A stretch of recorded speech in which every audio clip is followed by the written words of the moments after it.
Welcome to a special holiday edition of Roll Gay Roleplay, a real gay, real play D&D adventure.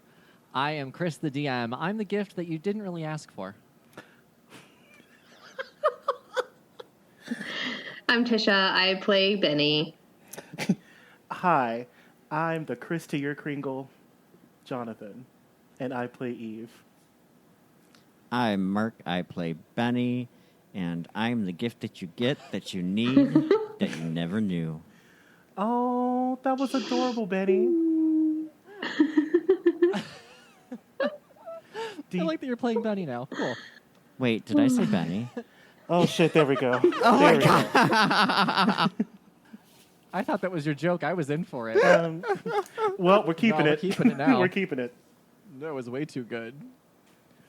So we're not necessarily back from our hiatus, everybody, but we are taking a little special holiday episode this week. Hello, you should be thankful that we're doing this because, bitch, I had dicks to suck. I have... Speaking of thankful, our question this week is, what are you guys thankful for? Oh, Chris, you go first. Shit, that's a good question. You know what I'm thankful for? I'm thankful for all of our listeners and all the love that we get on Twitter. It is so amazing to wake up and see I have messages in my inbox and I have new people following us and following me and just engaging with us. So I'm thankful for you guys listening. This podcast is already bigger than I ever thought it would be, and I love you guys for it. So I'm thankful for you. You know, that was pretty pageant queen and world peace, bitch, okay? I'm thankful for unseasoned chicken. Bitch.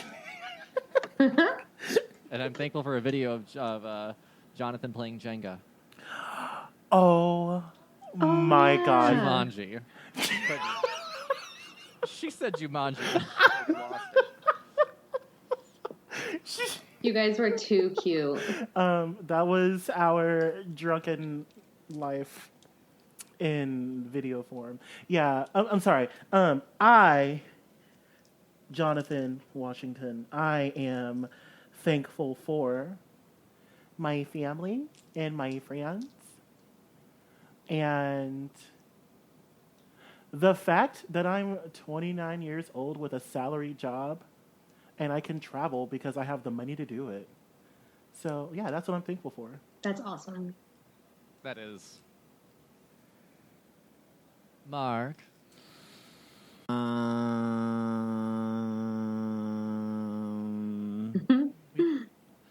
Are you doing this just to piss off Tom? Bitch.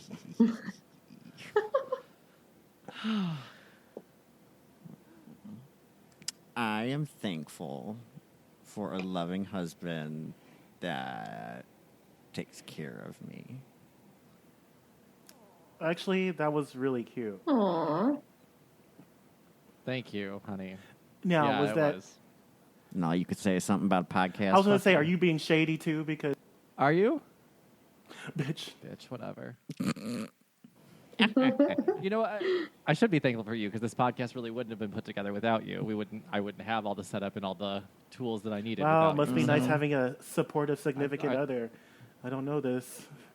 I'm going to rub it in all y'all faces. Wow.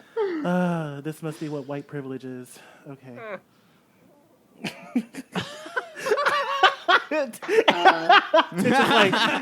Okay, let's rephrase. White gay male Yeah, privilege? there we go. I love this journey for us. Keep going. All right, Tisha, what are you thankful for? I am thankful for so many things. Well, that is one. But I'm thankful for the sunrise, IPAs, Spotify. I don't know what I would do if I lost my Spotify playlist. I would be super sad. TwistedMonk.com, Instagram pages that focus on pictures of birds. Oh, I love birds. And most importantly, kindness and laughter with friends like you guys. Oh, you goddamn homo. Now I'm going to cry. God damn it. We are a great bunch. I just can't wait so we can all meet in person. Like, when is that going to happen? I can't More wait for y'all to, real. like, see me, like, suck dick in person. You know, like... Is that how you greet people? I'm going to videotape it and sell it on Snapchat. This is my premium Snapchat. Oh, what was that service we were talking about? OnlyFans? OnlyFans. I'm crying. Mostly because of what Tisha said. That was so sweet, but also... because, yeah, like, let me find out that I can, like, have a lucrative money-making experience. We'll still bring our studio lights and a really good, like, 4K camera. Yes! And You can see Yes. my fat jiggle in high D. Like, Tisha could totally be the director. Jonathan, if you could yeah. just move to the left, bitch, like, just to the left. Can you stop rubbing your eyes and just look at him? Jesus fucking Christ. I mean, we've already had practice with the noises.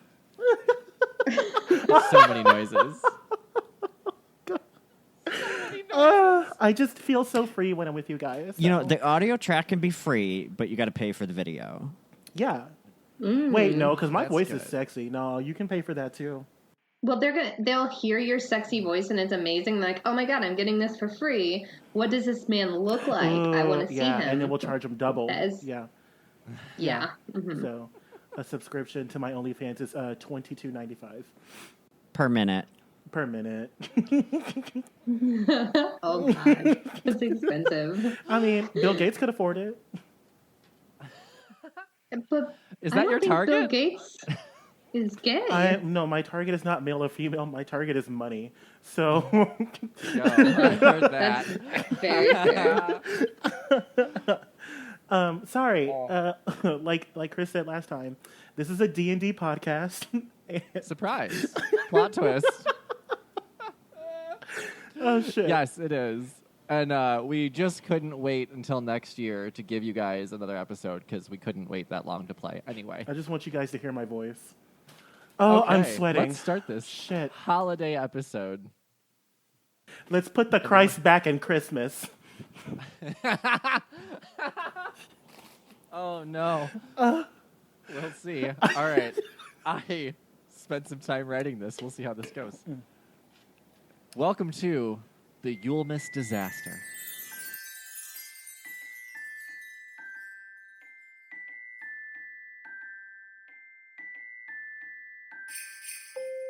It's the morning of the winter solstice, which is celebrated in many ways throughout the land. Most commonly, it is called Yulemas. Traditionally, Yulemas is the time of togetherness and community, as people gather in the town square for a full day of celebration and merriment.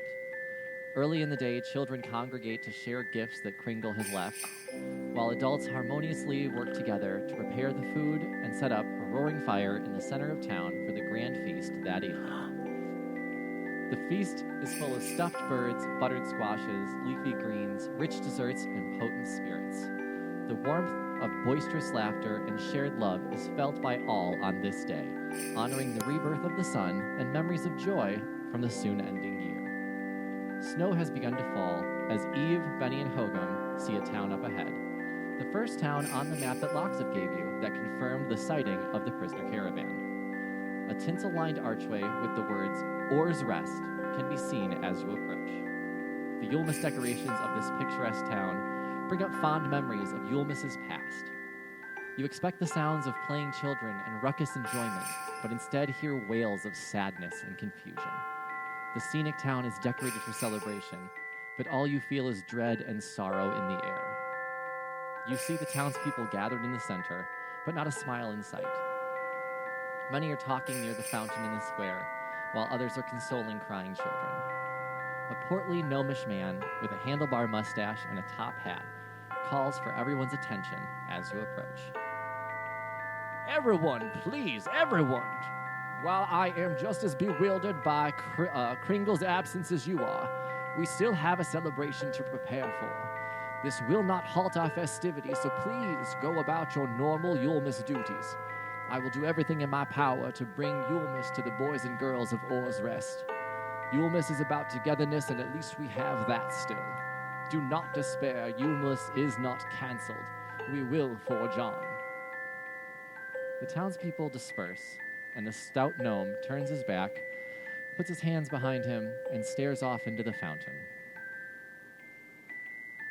The scene is set. Go for it.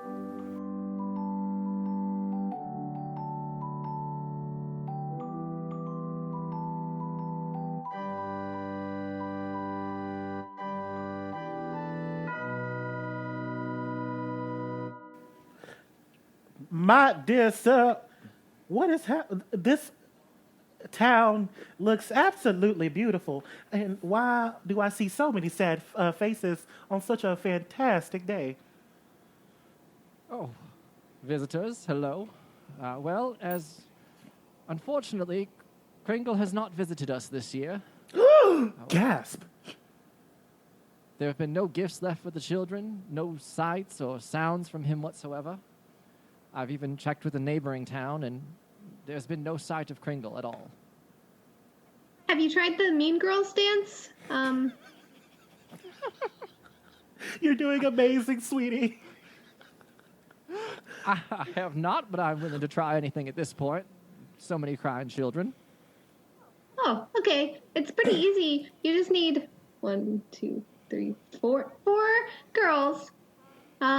Probably around the age of early or late adolescence, early adulthood.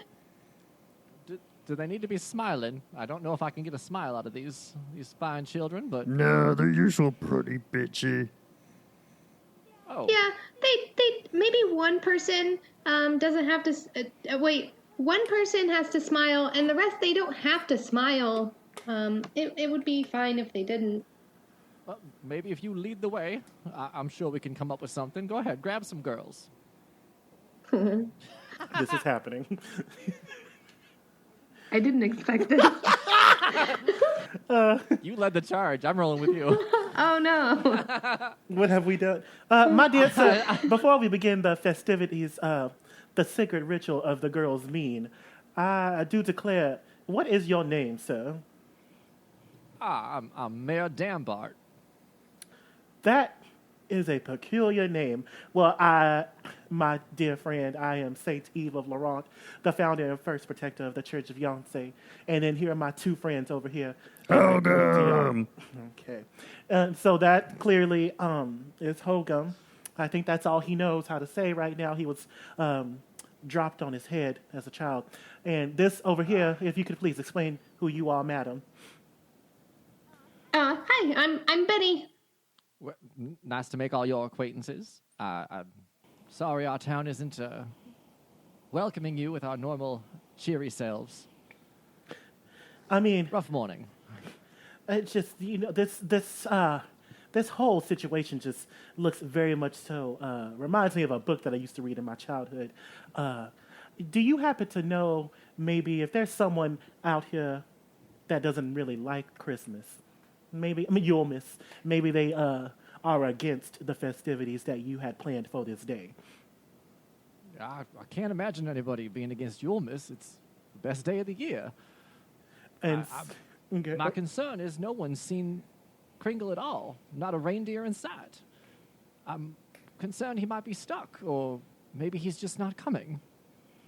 So, this may sound uneducated, but who exactly is Kringle? My dear Benny. I'm sorry. I've been out, remember I was a bounty hunter for a while, and I've missed all of this kind of stuff. Fortunately for you, before I became the founder and first protector of the Church of Yonsei, I did know of other people outside of my religion and faith, and I do believe that this here Kringle is the great giver of gifts, and he is also the great judger of those that may be naughty and nice. Am I right? You are absolutely right, of course. Kringle knows who's naughty, knows who's nice. Giver of gifts, you said everything I needed to say. Everything on my list. Thank you. I'm glad you now are starting to sound like a black woman the more you get excited. Am I? Yes. Yes. So where does he keep this nice list? Oh, I didn't rename that. Oh shit. Oh. I have a name for it. Hang on, I got a thing up. Random location generator. Spelled generator wrong. Spelled random wrong too. Fuck. Thank God Google knows autocorrect. I know that's right. Oh, it gave me a GPS location. How about Cape Hole? I feel like that's too on the nose with gay jokes. North Nickens. Gaping hole? Woo! Why in his gaping hole? Nope. Nope. Where all the good little boys and girls go. Is gaping I hole. know that's right. Winham, Wimham, Vibble, Renbar. I can't pronounce half these damn things. Feliz Navidad. If we did Feliz Navidad, I'd probably cry with laughter. So maybe not. Maybe not. 'Cause I wouldn't be able to say that all the time because that's atrocious. I like it. If we do this, I'm going to. Okay. Let's. No, we have to. Feliz We have to do it Navidad. as American as possible. Oh. Feliz Navidad. Feliz Navidad. Felix Navidad. Oh my God. Ashbourne, Whitebridge. Okay. Oh, what if we just say Frigidaire, like the refrigerator appliance? We'll call it Cold Place, and then like Coldplay songs will be playing in the background. How about the Beaverhampton Expanse? Where did you come up with that? How exactly? What? Right? I don't know. I just always wanted to live there. Are we doing it? Beaverhampton Expanse. You know, the Beaverhampton Expanse up north.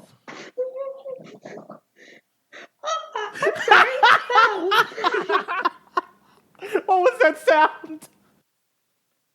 I'm sorry. Where did you say? The Beaverhampton Expanse. Okay. So that's where he keeps the naughty lists in the nice That's where his list. workshop is. I would assume that's where he keeps his list. Oh, sounds cozy. It's quite cold. I've never been myself. I only know the stories. Are there beavers at this Hampton Expanse, my dear sir? Oh, good. Maybe we should check this for him. Let's go, guys. Well, Wait, a bit. How are we gonna get there, sis? I don't know how to get there. Do you know how to get there? It's usually pretty cold and uninviting to fellows like you. But I think I could get us there. Yeah, it's like a reference to a vagina, if you didn't realize that. I mean, it started clicking in between laughing fits. So Yeah. All right, guys. I think I can get us there. my dear Hogan, I don't think you understand. Do you know the directions? What's your plan? My dear, what's your name? Gundabach? Denbach? Dambart. What's the You, words again? sir. Dambart. I'm just gonna call you Danny, Mr. Danny. Is there any way that we can possibly find our way to the Beaverhampton Expanse? The only way that Kringle gets here is by reindeer, so unless you know how to fly. Unless I know how to fly.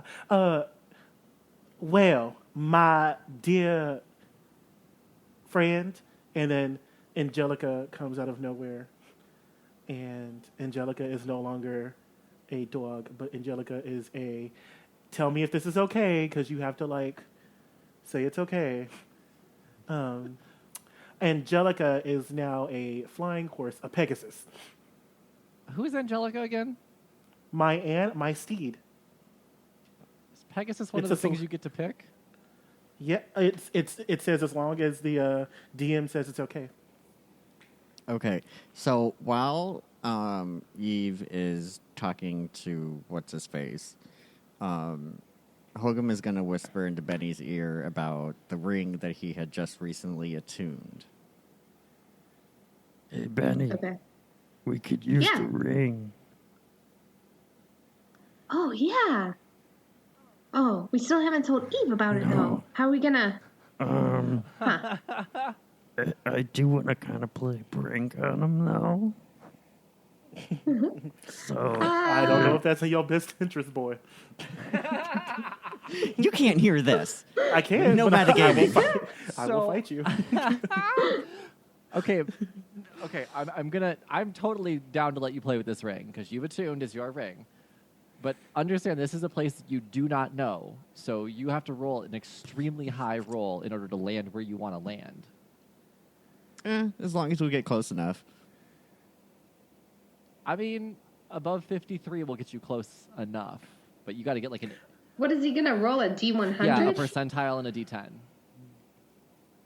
Okay. And so, because the way I have it on, I'm going to look it up again to make sure. Because if it's a known place, if it's somewhere, like if you were, with this ring, if you were to travel to like the Guild or to Edwin, like you know that place. So as long as you roll, I think it's like above a 20, then you'll go right to where you want to go. But your familiarity with the area is what dictates how hard it is. So since you've never been to Beaverhampton Expanse, Say it right, bitch. I want it to be a shire so bad. It's got to be an expanse. So, let's see. Yeah, so since you only know the description, you've never seen it before. If you roll an 84 to a 100, then you'll go right there where you want to go. If you roll a 54 to an 83, you'll get kind of close, but you're going to have to walk a bit. And anything lower than that, it's either going to be a mishap where you get spit out the way Hoofuk did back at the church, or you're going to be way off target. Okay, so, Eve, this steed, does it follow you around? Mm-hmm. And I can ride it. Okay. All right, so as Eve is talking to Beaver Dude, I forget his name. Danny boy. Danny Boy. Mayor Dandbart. Mayor Danbar. Yes. Hogum is going to sneak up behind him and put his hand on the ground with the ring, open a portal, and the other end is going to drop him on the horse.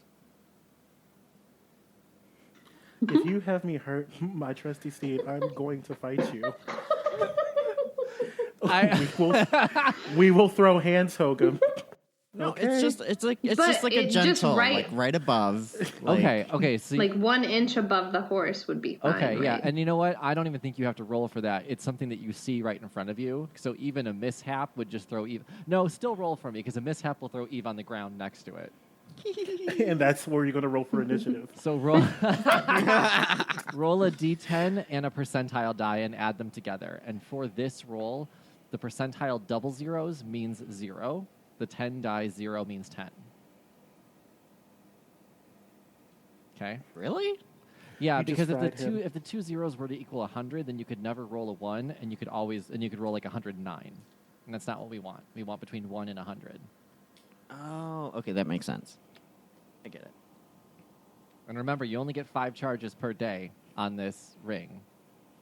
This is worth it. So wait, the 10 equals what? So the 10 die is 1 through 10.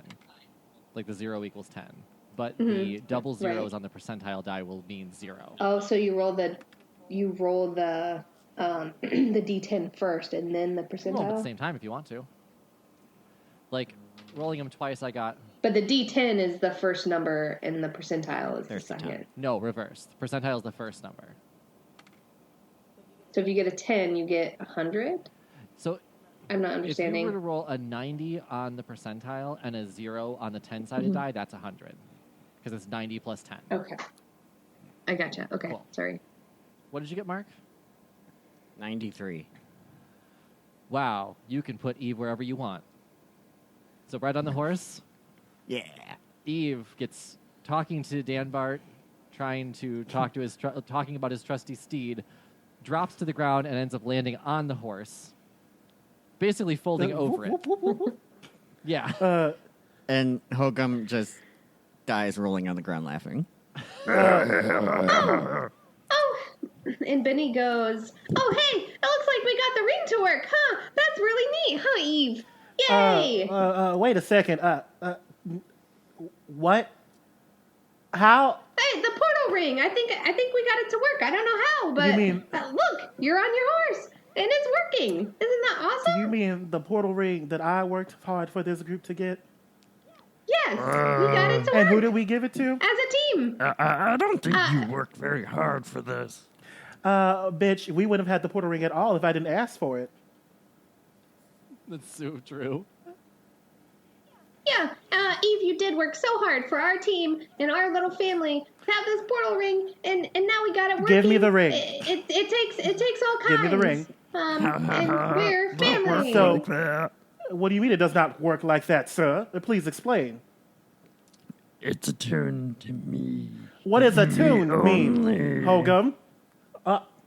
Well, so obviously, remember the portal ring wasn't working, Eve, and it was just like a piece of junk, and nothing we did with it worked. Well, so it turns out that it took Hokum and his magic to get it to work, and now it works, and now it works for all of us. Oh, is that And- why you had me give you the ring, my dear Benedetta? Yeah, so we could see what we could do to get it to work, and it looks like it's working now. Okay, great. So give it to me now. Thank you. But, like, that doesn't work that way. So your part of the story was getting the ring. That's what you're good at. And I'm good at figuring things out, and Hogan's good at just doing things. So us as a team, we work pretty perfectly that way, huh? My dear. Isn't that neat? All right, do you declare. just shut up. Let's So- get to the Beaverhampton expanse, okay? So you just told Eve to shut up. So Eve, Oh, God. because Eve was about to go take a nap. I was gonna say, is there a wall nearby? There's buildings, sure. Okay. Eve is like ultra pressed, and what's about to happen is Eve is done for the day. Eve is ready to go to take a nap. Eve needs to, meditate in prayer. Death drop. So, my dear Danny, I do believe that my companions have decided to work against the Church of Yonsei. And while this affront has happened, I need time to think. Just point me to your nearest inn, sir. I need to lay down. Oh, well, of course, there's an inn right over there. And he points to the northeast of the town. So, Betty and Hogum are like standing behind me, right? Correct. All right, so I turn around. I'm going to... But you're still on the horse. Yeah. So I turn around and I look like dead at them. And then I flip my hair and I'm going to take my beautiful self to the inn. And as I'm doing it, I just like brush past Danny Boy and like knock him on the floor. Like, cannot be bothered. I'm going to go lay down. Oh. So that's where Eve is. Okay, sure. Danbart drops to the ground, bounces on his ass a little bit. Sir, we are so sorry for our friends' just bad behavior. Well, I guess I'd understand if I was dropped on myself on my horse like that. I would probably be a little upset as well. No, he's just being a diva. I can also see that. Well, I'm not sure about your friend there. He might just be down for the night.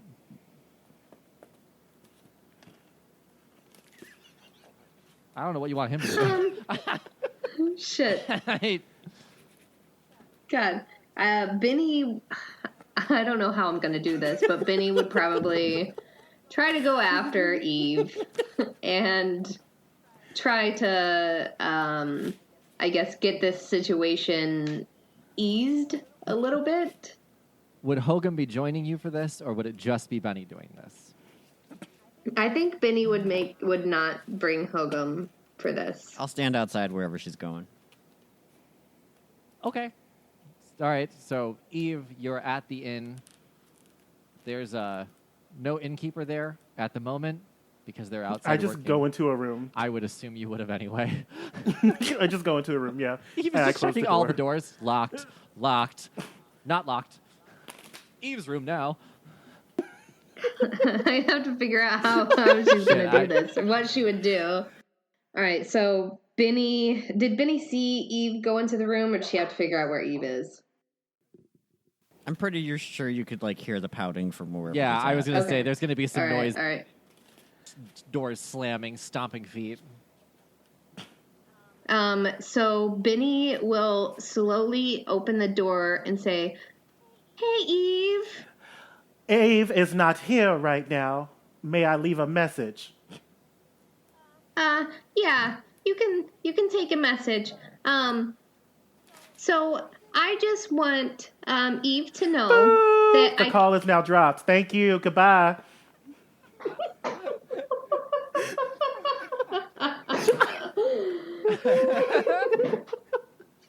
God damn it.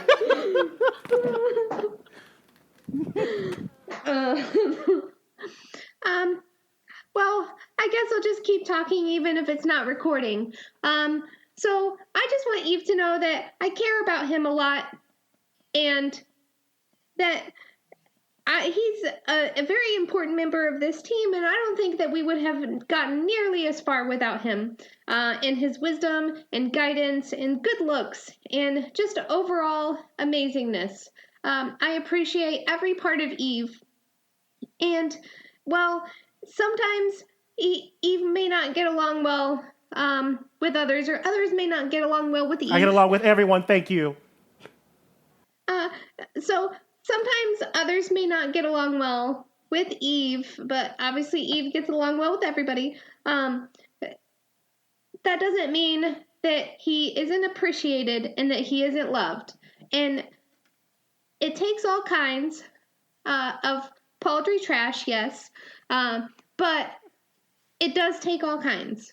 So I really hope that Eve forgives our team member and our brother, Hogum. He is no brother of mine. Our team member, Hogum, who once brought Eve back to life, and remembers that we work better as a team, and sometimes, even the best, even the gods, need a little help along the way to achieve stardom. So Hokum is hearing this from wherever Eve he's does at, not and catch he's just the shade. rolling his eyes. Eve does not catch that shade. God, I hope, can I roll for that and get an advantage? Because, well, maybe Jonathan can just say what Eve would feel, and if it's not okay, I'm going to give them another chance, then I'll have to roll. Oh, yeah. So Eve comes to the door, and Eve, slowly opens it, and Eve says, my dear Benny, I understand what you are trying to do here, and you are trying to keep our team together. But I cannot lower myself to such standards as to have someone like Hogum have the ring that I worked so hard for. And then I slammed the door. God damn it. Okay, shit. Okay. Let me ask this: what, Eve? What is it that you need? What would you need from Benny in this situation? The ring. Even. Yeah. I mean, I see that, and I'm trying to I need to figure out a way. Because if we give Eve the ring, Eve has. It's not going to work because it's already attuned, right? Correct. Well, Eve could attune to it. Yeah, but he would need the whatchamajigger. He'd need the attunement, and he'd need 4 hours, but you don't have 4 hours for this. But no, Right. wouldn't he need the wasn't there like a spell or something? There was Yeah. a piece of paper, attunement but process, like we yeah. still do we still have that piece of paper? Yeah, but I'm not going to give it to him. There's the problem. All right. Yeah, I mean, like you'd need 4 hours to have Eve attuned to this for it to work for Eve. Okay, so Holcomb is going to come over. And so if I'm going to use the ring, should I roll for it now or later? Why are you gonna use the ring? God damn it! Okay. Eve doesn't want you to have the ring, so you probably shouldn't use it in Eve's face. He just rolled. I don't care. How about Benny tries to talk to Hogum and agree that after, I don't know how we judge time here, 30 moons, I guess, 30 days. Sure. Sounds great. Yeah, so after, the next full moon, so Benny will talk to Hogum and say after the next full moon, Benny will give him 55 gold for the ring and the parchment. So he'll have a full 30, I don't know when the last, it's a moon, high moon now, right? It's a full moon now. Isn't that what you said? Yeah. So, basically 30 days, Benny will give Hogum 55 gold in exchange for the ring. I don't need your money. The ring I is know, much more but- valuable to me at this moment because it really pisses him off and I like it too much. So Yeah, I get that. And you'll have a full 30 days of pissing him off. Yeah, no, I want more than that. So Right now, Hogum is going to throw open the door and Fuck me. and then drag Benny with him behind him as he puts his hand where... Because what, you're laying on a bed or where are you at? I'm laying on the bed, yes. Okay. Puts his hand on the bed, opens the portal to the Beaver Hampton Expanse. Oh, no. And so Eve will drop in, and then Benny is getting dragged by Holcomb there. Okay, you got to roll for that, and we'll see where you land. Yeah, I got an 86. Shut the fuck up. I forgot that Hogum was evil when I gave him that ring. Yeah, you're Gosh, playing dang This is it. the very one well. time. Yes. Finally. Yeah. So that roll is good enough. Eve, you were once on a bed, and now you land in snow. He Followed lands by in a big bush. a snowy bush, followed by Benny and Hogum. So Eve is now livid. And Eve is going to... We left Angelica, you bitch. Why am I mad? I can call Angelica. It's my spell. So I summon Angelica. Okay. By the way, I'm cool with the Pegasus. I was fine with that. That would have been a great Oh, okay. solution too. So make Angelica whatever steed you want. Angelica comes flying through the clouds. And I mount Angelica. And I pull out my totem mace. And I say, boy, it is time. So I'm about to fight you. No! dude, we got more important things to do than this stupid little struggle that you have going on with your ego. So my initiative was 16. Oh, gosh. I will die. I will literally die. Benny is about to die, guys, because she loves both of you, and she refuses to see anybody get hit. So I'm going to whip out the totem mace. And I am going to charge at him on my I trusty got a steed. 17 too. Benny casts Charm Person. Oh shit! You have a druid spell now.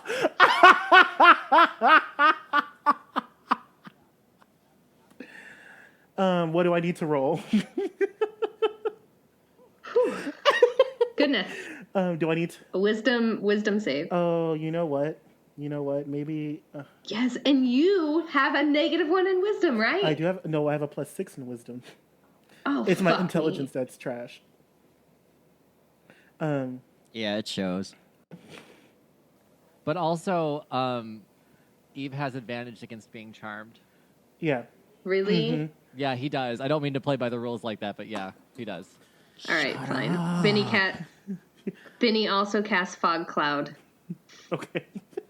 Benny's just But going go spell ahead. slot, spell Benny slot, is spell going slot. to use all. They're not spell slots. They're Cantrips? Other they're cantrips? whatever. They're cantrips. I think. Yeah, Wait, this druid coming in handy.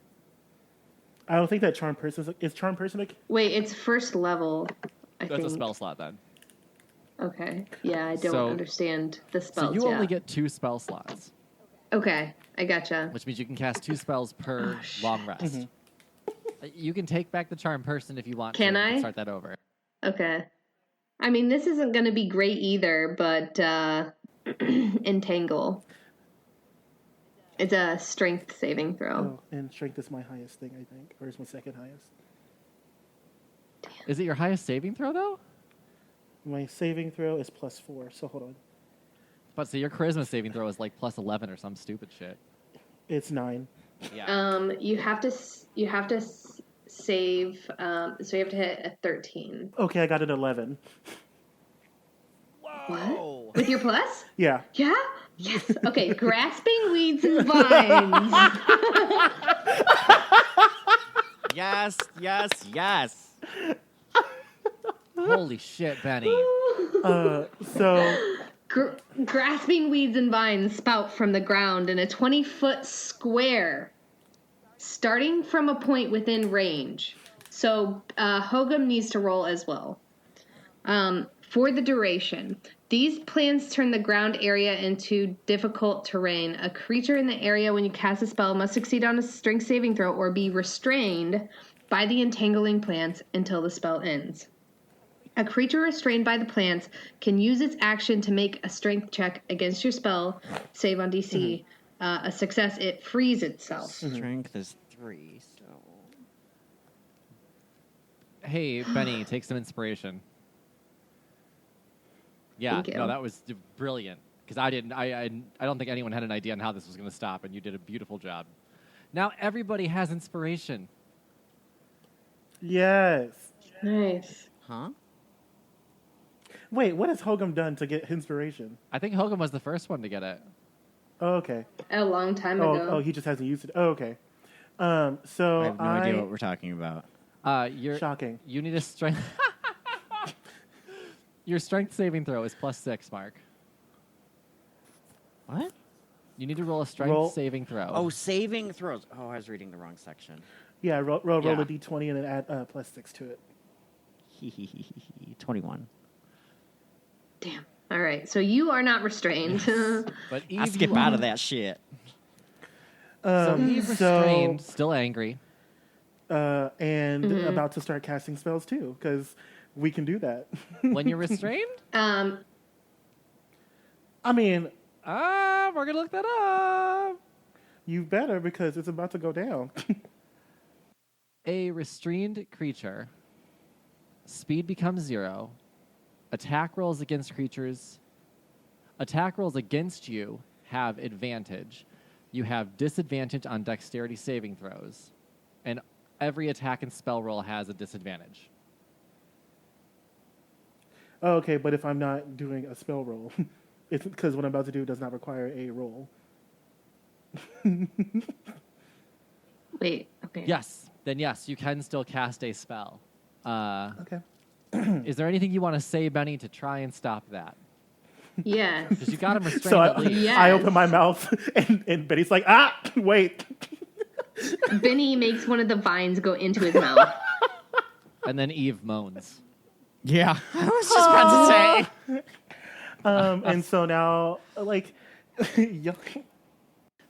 Okay. Benny is going to say, "Hey, just wait. We can talk about this. Don't hurt him." And so I'm still struggling to get out of the vines, the entanglement.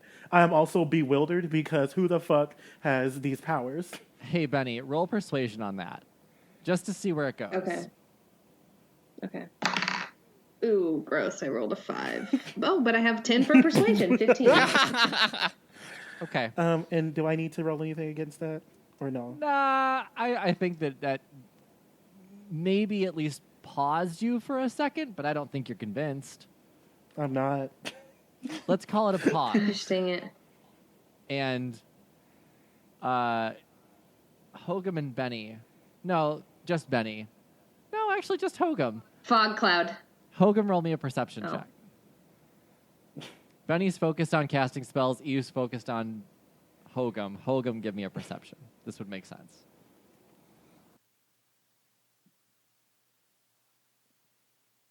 I got a 15. Let me check my notes that I wrote on to see what you see, because I was very specific about this. Hogum, here's what you notice while the two of them are debating on what to do. Well, while they're not debating, they're both fighting. You notice that there is a cottage to the north of you with no lights on whatsoever. To the right of the cottage, you see that there are stables, and there are lights on in there, and you see movement. That's all you see. Oh, what a wonderful story you've written that we've ruined. I love this. There's 2 more pages of it. We're fine. We're literally on my 3rd paragraph right now. Okay, so as they're talking, Holgum is going to dash away to the stable. Interesting. Not what I expected. Yes. Right. Okay. Would you notice the background, like what he's running to? Okay.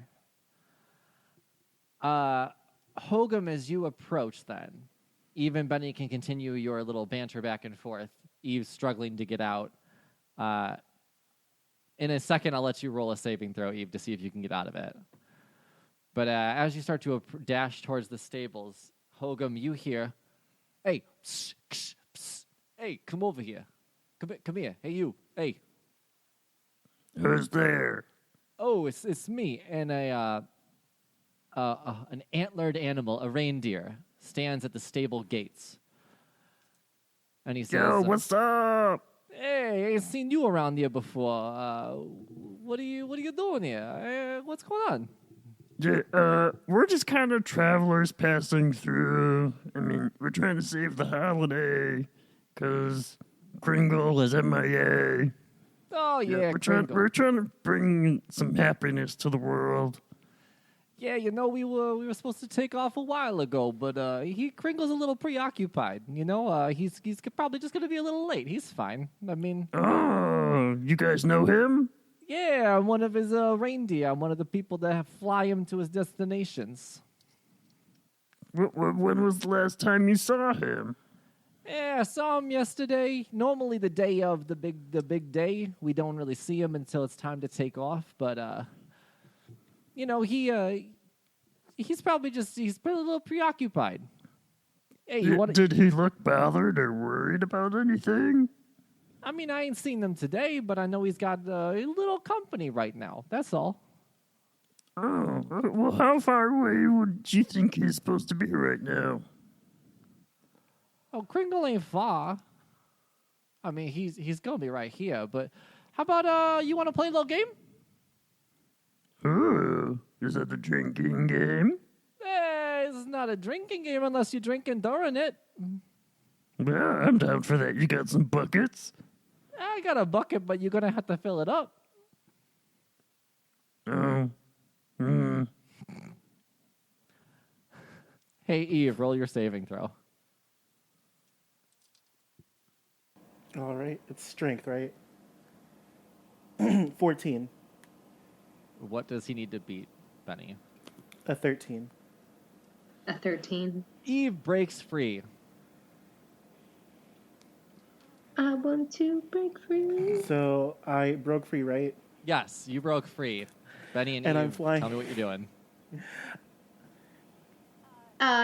Benny yells and says, Eve, we gotta find Kringle. Remember all those good people back at the town that are so sad? Let's bring the joy of Yonsei to them by finding Kringle. I do not know how another religion's is going to help me in this situation. Oh, how are we going to... It's not a religion. He's an actual dude that literally brings gifts. And he is no follower of Yonsei.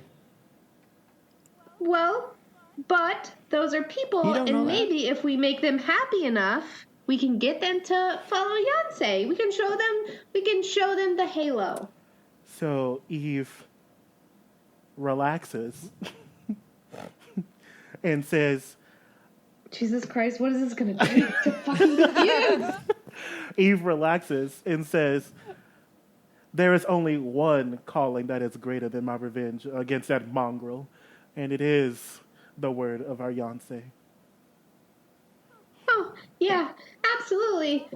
Praise be to Yonsei. May Yonsei be with you. And we will talk about your newfound powers at another time. Right now, we have more pressing matters.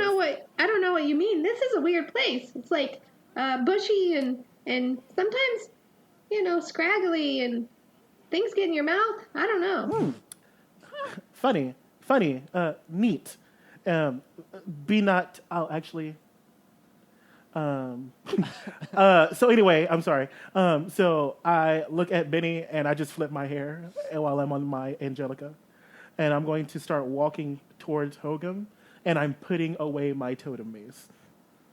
Flip my hair back and forth. I'm coming. Love you. Let's go. Okay. As you two approach, the reindeer goes, "Oh, you got friends. Hey, you got a horn on. Oh, you got some wings. I don't got wings. I fly with just my feet, but that's cool. I like you. I like your wings. Your peoples. You want to play a game? What game do we have here, sir? It's just a little reindeer game. I don't like playing it with all the other peoples, all these other reindeers. Some of them I don't like. And we don't get many visitors around this time. I think that a game would be most pleasant at this time, and then I glare at Hogum, seeing as how betrayal is something our party is used to. Oh, you guys Hogum rolls his eyes. You guys friends or something? Or you get along? Because it doesn't seem like... It's complicated. Friend is a very strong word that I do not partake really want to use today at this moment. Let's begin this game. Okay, let's go. Let's just come into my stable here. I'll show you the game. So as we're walking, I'm going to bump into Hogum with Angelica and walk past him. Okay, fair enough. We're family, and sometimes families fight, and that's okay. Those are strong words, my dear Benedetta. Yeah, I get it. I don't like all these other reindeer here either, but we work together at least once a year. Oh, cool. What's your name? Oh, I'm Shadow. Oh, hi, Okay, Shadow. not Rudolph. No. No, I'll introduce you. That one's Bagpipe. That's Duster. He's a little bit of a rainbow reindeer. That over there is Bishop. He can't walk in a straight line. That's Dancer. He's the tiny one. That's good. Thank you. At least one of them goes good. I had 5 names written down. Let me see what else I got. That one's Bagpipe. Because of the way he sounds, don't ask him to talk. That one's Bagga. That one's Davina. And then, Rudolfo, that little asshole, he's not around here right now. So how about let's play a game. Here's my stable. Let me show you the game. I got Bishop because not in a straight line, that's chess. Yes. Okay. Oh, okay. I missed one. That guy, that's my stable neighbor. That's Ranger. He doesn't really run very much. He's more of a walker, Oh, I fucking hate you. There it is. Oh my god, you're so disgusting. I am. So shout out to... I don't get that. I don't Walker, either. Texas Ranger. It's a Chuck Norris reference, Oh, yes. God. Yeah, it was so fucking on the nose. I'm sick. That was super good. I know it. I love it. I It had a was few trash. good ones. We're okay. It was good and bad. I'm fine with that. That's all I do. That's my comedy in 'Cause general. you It's get it. just- You get it because you're from Texas, Jonathan. Oh yeah, you other people are not from Texas. From Texas. Texas? Yo, but y'all don't know what's his name? Chuck Norris. Yeah, we know Chuck Oh, you just don't know Norris. Walker Texas Ranger. Well, I knew mean, both, when but I was didn't get the. 14. Mark watched Yeah. Xena, not Texas Ranger. Oh, I bitch, actually I know did that's watch right. Texas Ranger because I loved the truck. That's so How on the mask nose for you. mask of you. Yeah. All right. So, Yes. I'm here for I it. don't know. So Shadow takes you okay. into his stable, and he walks over to a covered table, and he takes the sheet covering it into his teeth and reveals tiered shelves lined with corked bottles of all different colors, shapes, and sizes. And he says, all right, so here's how the game works. You put a little gold in my bucket here, and he moves a bucket towards you. And then I'm going to give you a ring. You just take a ring, you throw it on one of the bottles, and whatever you land on, you get. You get a free bottle. And what's in these bottles, sir? They're little potions. They fell off the sleigh. You know, they're not gifts anymore. So I got a little collection. Figure I'll make a game out of it. Okay, so how do we know that he's telling the truth? What if he's trying to kill? My dear friend, I do not trust just random bottles laying around here. And so I'm going to roll a... Can I roll a check to see if he's lying? or Yeah, some insight. shit? Insight.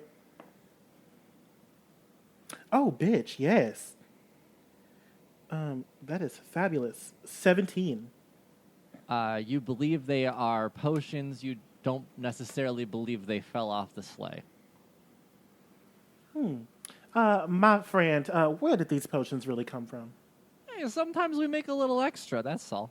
We just got a little extra. We make a little gold sometimes. Do some reindeer games. You know, it's hard for us reindeer to throw rings on potions, but you guys got hands, little disposable thumbs. Disposable thumbs? Yeah, that's what he said. I'm not saying he's smart. I will entertain this foolery to get my mind off of past betrayals. I'll tell you what, if two of you can land on the same potion, I'll give you each another throw. I got a little inventory here. You know, there's a lot of bottles here. I got to get rid of a few of them.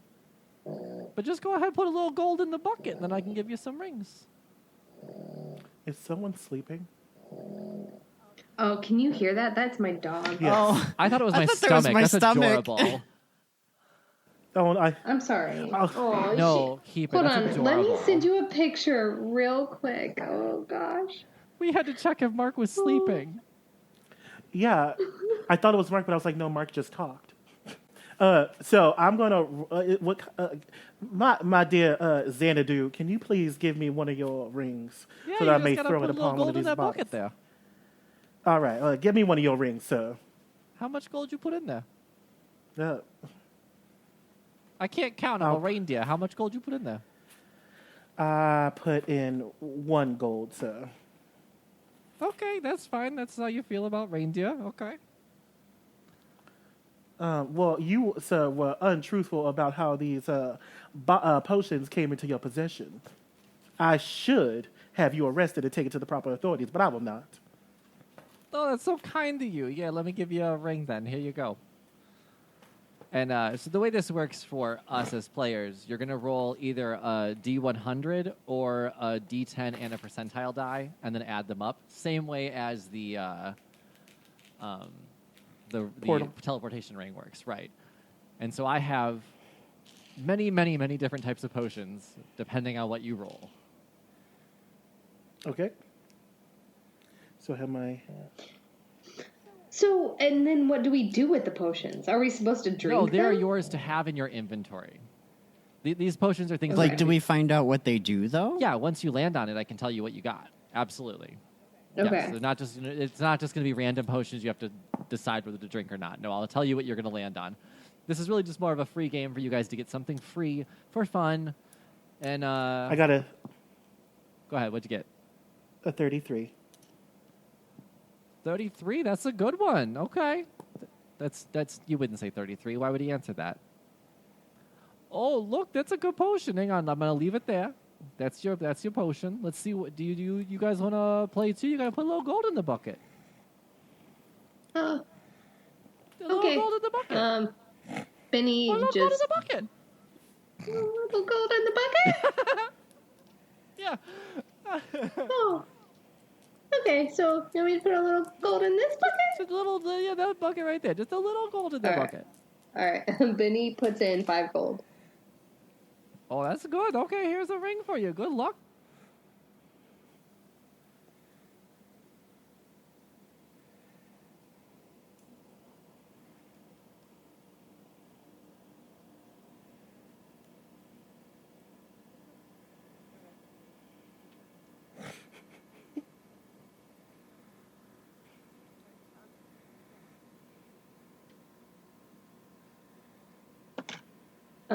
So the percentile is double zeros. What does that mean? Zeros. 0. Okay. 3. Oh, 3. That's a good one too. That's Is come in it? handy. It is. That's a good one. Might be one you're a little familiar with, actually. That's a good one though. What is it? I'll tell you once you're done. Once he's done. Once you gonna do one or two, big guy, big gray guy, the one that started talking to me, you little half orc.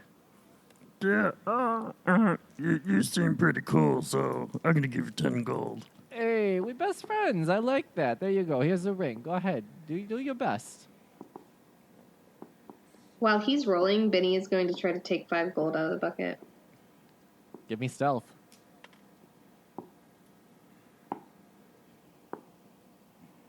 Oh, I rolled a 20. And I have a +7. So you just take the bucket Yeah, and take no one your notices. 5. Take whatever you want. I took 7 gold out. Okay. I got an 87. You got an 87. All right. I'm doing really well on these percentage rolls. Yeah. Which dice are you using? The rainbow ones? No, the purple ones. Ah, the purple ones. Those must be the good ones. Okay, cool. All right. So, Shadow grabs each bottle by the top and distributes them to you. He goes, no, you didn't land on the same ones, but these are pretty good ones. Here, for you, little girl, here you go. It's a potion of animal friendship.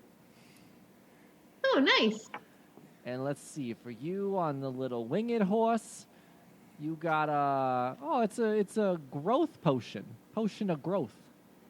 Okay. Let me go ahead and add that to... thank you, kind reindeer. Absolutely, and for you, my new best friend here, you got a Frost Giant Strength Potion. Potion of Frost Giant Strength. All of these are real potions. You can Nice. find them on D&D Beyond, so add them to your Yeah. inventory.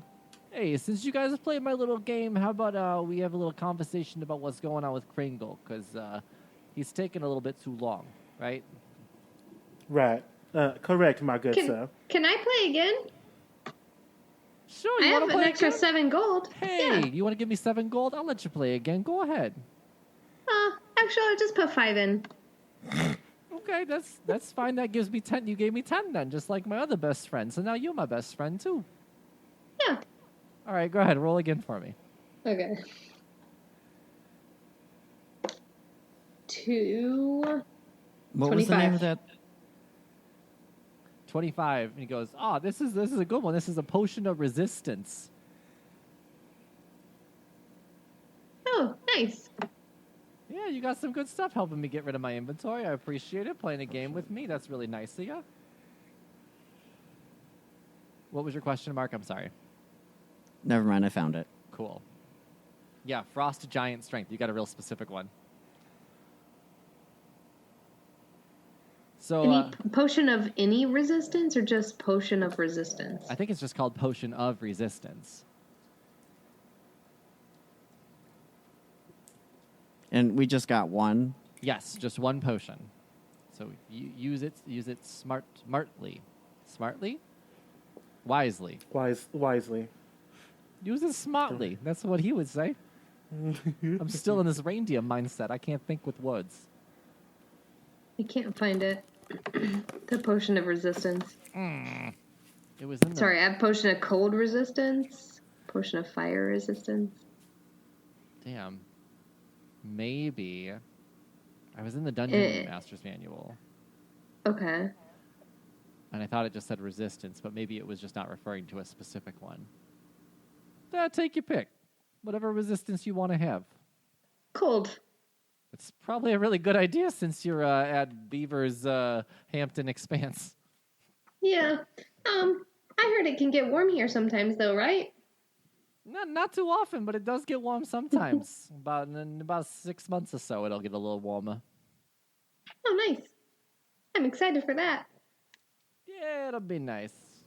I'll still be in this stable. I'll just, it's, less cold.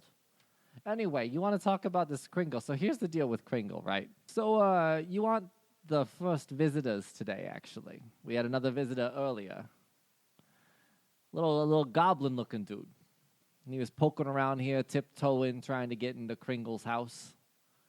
But the front door of Kringle's house, it don't work so good. So, he came in here, and that red-nosed fuck, that little red-nosed fuck stick, he walked right up to him and asked if he needed help. Kringle gets fans all the time. Once in a while he gets some fans in here, and Rodolfo over there, he likes to act like Kringle's agent, the little kiss-ass. Anywho, the two of them went off that way.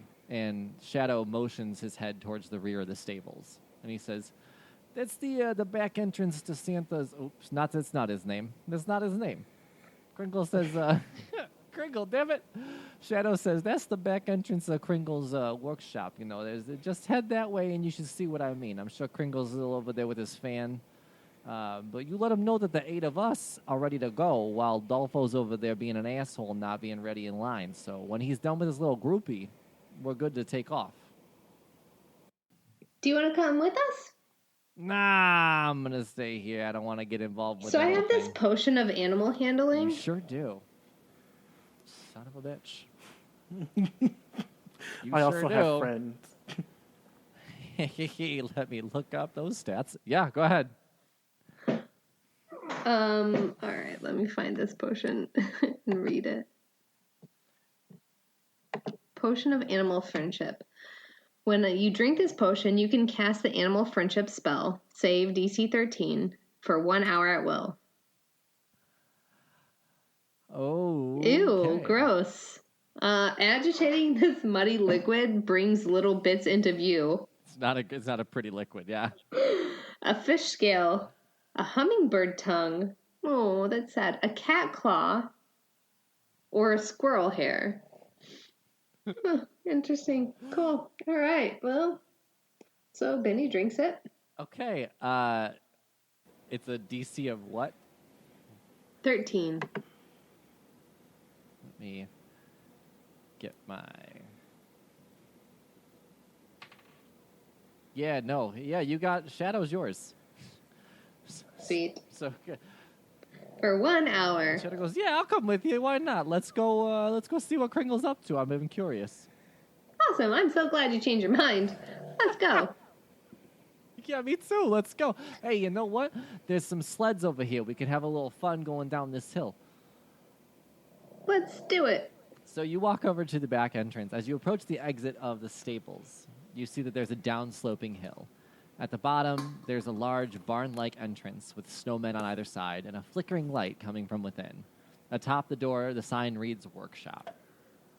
And Shadow walks up and says, all right, so here's the sleds. Go ahead, let's hop on. I'm just going to ride on my ass. And he plops down in the snow and rides down the hill. All right. And Eve still has Pegasus, so I'm just going to fly down the hill. Perfect. Eve flies down the hill, meets Shadow right where he's at. Benny Hogan. Benny is, gonna take a sled. Hogum is just gonna do a penguin style. I like it. Love this journey for you, bitch. Yes. Absolutely. Beautiful. All right, so you guys make it to the bottom of the hill. You can now see the flickering light inside coming more into view. I need everyone to give me a perception check. 18. Damn, that's a 4. And Holcomb sees snow. 11. So, Benny, you notice that there are voices coming from the inside. You can hear 2 of them, and you can hear them arguing, but you can't see anything from where you're at. Can I hear what they're saying? Like, exactly, or? How close are you? Well, I took a sled down. So there's a good 15 feet from the door. You see 2 snowmen with smiling faces, and you hear voices coming from within. You can hear that they are probably not friendly, but no, you can't hear anything from where you're at. Okay.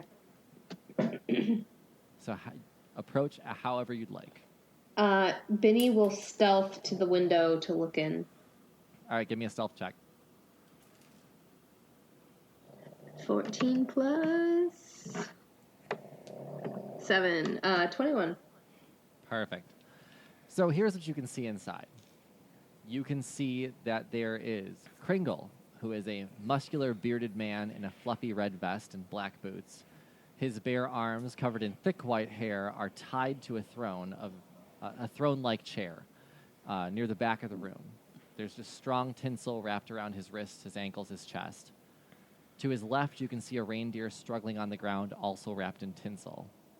And to the right, you see dozens of red sacks piled high, most of them packed to the brim of gifts.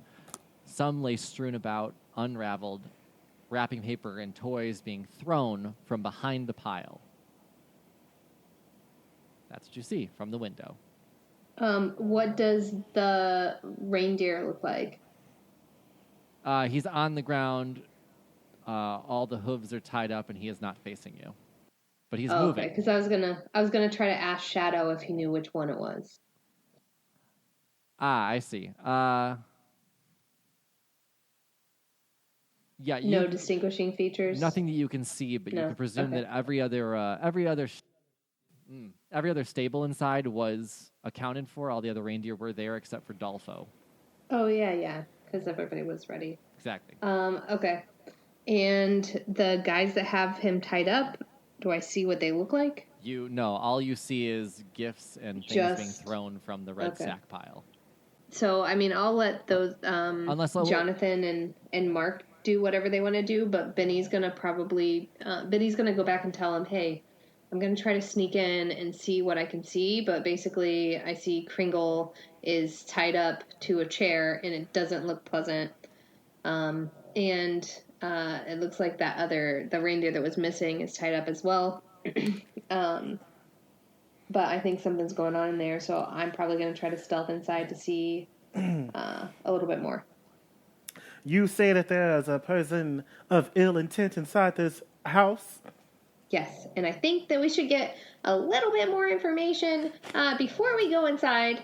But I'm going to leave that up to you. So I jump off of Angelica, and I tell Angelica that, stay close, my trusted steed, but please, go play with our dear reindeer friends back at the stable. Okay. So you think that maybe I'll go in, I'll sneak in, I'll see what I can see, and then you can look at me through this window, and I'll point you to where the bad guys are. So then, because I'm sorry, Benny, I'm not happy with you. I know. So then I go up to the smiling snowmen, and I change their smiles to frowns.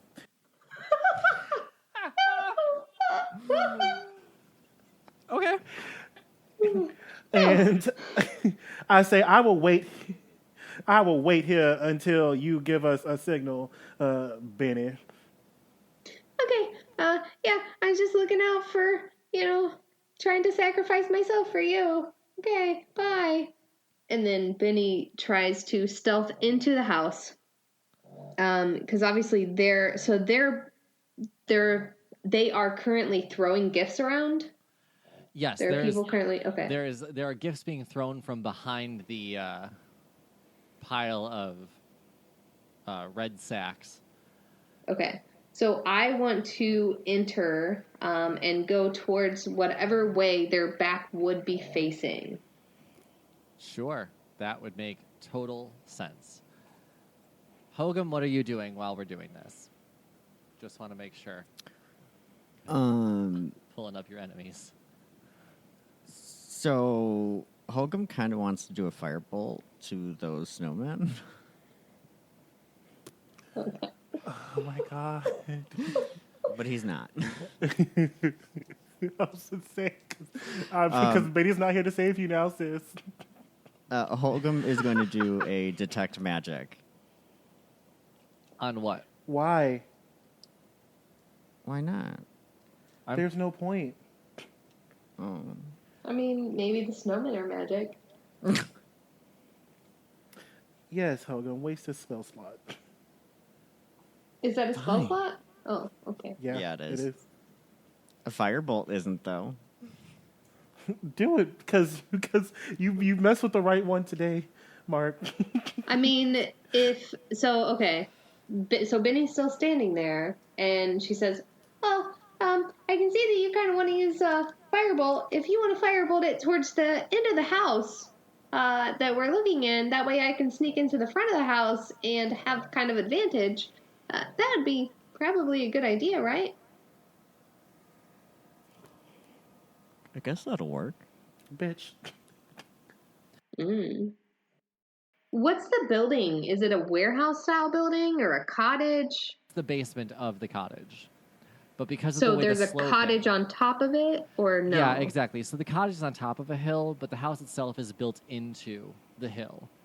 So the Okay, bottom I got Walkout you. basement. Yeah, it's like a basement that you can access from the back. Okay. Yeah, go for it. So I'm thinking one of us could go around to the top. Keep in mind that Shadow told you that the front door don't work so good. Oh, I wasn't paying attention. There's an extra reindeer involved that I wasn't expecting, but I'm in. This is what we do. Yeah, I gotta take people with us. This Y'all is our do journey. have to take people with you. This time it was Well, Tisha, too. Yeah, I was like, it's usually me. Did we decide what we're doing? Give me Yes. your strategy, everybody. Okay, so Hogum, fireball in a direction that will cause a shakeup. Benny's Okay, going to... so Hogum is going to do Was I his... talking? Because You said Hogum, do what you were gonna do. No, I said Hogum's going to do the fireball. He was saying explain the strategy, and that's what I was doing. Oh, my bad. So Hogum's going to shoot his fireball and cause a distraction. Benny's going to sneak in, and while she's untying them, I'm going to be the diversion, the second diversion, or basically like the protector to make sure Benny and her betraying ass doesn't get hurt. Okay, so where are you guys? Go ahead. Benny's also going to tell Shadow to follow with Eve. All right, Shadow following Eve. Where is everybody positioned at the beginning of this? Benny and I Eve am are kind of by now a at the window. door. Yeah, by the door. So are you like next to the snowmen? No, I'm at the door now. Oh, you're just like at the door. Cool. Yeah, I'm at the door. Eve and Shadow at the door. Hogum. Benny's kind of behind them. Benny behind them. And Hogum, where are you at? Behind Benny. Behind Benny. Cool. Before this happens, you guys are at the door now, and you hear... Damn it! Where is it, Kringle? Where is it? How are these even organized? Why are there so many Billies? Everyone's a Billy. Where is it? And you see Kringle go, you won't find a damn thing. And a green head pops up from the sack pile with a frustrated, menacing look, and then disappears again. And now, go ahead with your plan. Okay, so Holgum is going to do his firebolt cantrip over the house towards the other side and be like right in front of the front door. So you're just trying to make a noise upstairs. Yes. Cool. Go ahead, do that. I don't feel like you need to roll to cast it into the air. I'll let that just happen. Well, yeah, and there's no damage being done. Yeah, I'm totally fine with that. Okay. Okay. That happens, and the green head pops up again and looks towards the upstairs. Kringle makes no motion whatsoever and stares at the goblin-looking man. Benny sneaks in and starts untying Kringle. But you got... Did he go upstairs? No, he did not go upstairs. And actually, Benny, as you cross the threshold, I need you to roll a strength saving throw. Oh, fuck. Dang it. Strength. Okay. 7. You have been grabbed by one of the snowmen. Fucking snowman. I knew we should have blown him up. Those Or sad did an Arcana check. Fuck. Benny, you've successfully been grabbed. Everybody roll initiative. I guess I should have done those detect magic. Detect magic would have worked. Fireball on the snowman would have worked. I was like, shit, Mark is unraveling my plan. And you're like, nah, shit on that. Well, I mean, it's not often that he comes up with something useful. Oh. I got a 14. Oh, initiative. Okay. I'm Right. grabbed, though, right? You are This grabbed. is not good for Benny. Come on. All right. 21. 4.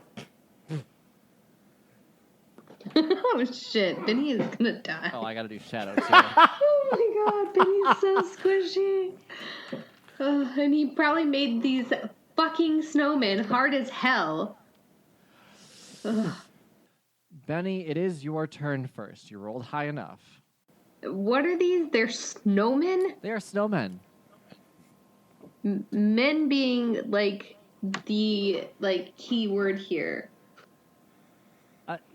I mean, you don't see a snow penis if that's what you're asking. I mean, I meant like as in a human, like person, humanoid. I will give you the exact what they are. Hang on. It's a construct. It's not a humanoid. Okay. Well, dang. I only have Charm Person, Entangle, and Fog Cloud. Okay. Benny is going to try to use Entangle, and I think that would get her ungrabbed, right? If she entangles, if she happens to get this construct entangled, would that make her I feel ungrabbed? like you'd both be tangled then, right? Like if you're entangling what's entangling you. Okay, that's fair. No, it did not. So can I try to be ungrabbed in some way? How do I get not grabbed? Do I do like raise my arms up and like hit them in the forearm? Do I like You're ungrabbing try to find the weak spot of their thumbs? It's your strength saving throw. Wow, my bad. Okay. This time I rolled a 14 plus 2, 16. Their strength is a 16, so it goes to the aggressor. So therefore, you can get out of it. God damn it. Yes. Oh. But you can't do anything else on your turn, at least. I can't move? No. No.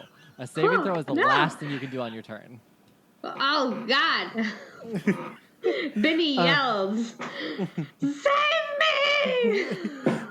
I think this is where the fun part comes in, because now it's his turn. No! Oh.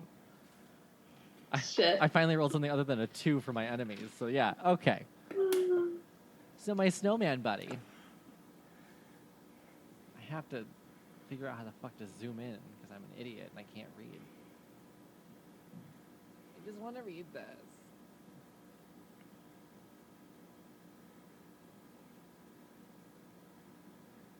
How do you make a website bigger? I feel like an idiot. All right, we're just going to go towards the screen.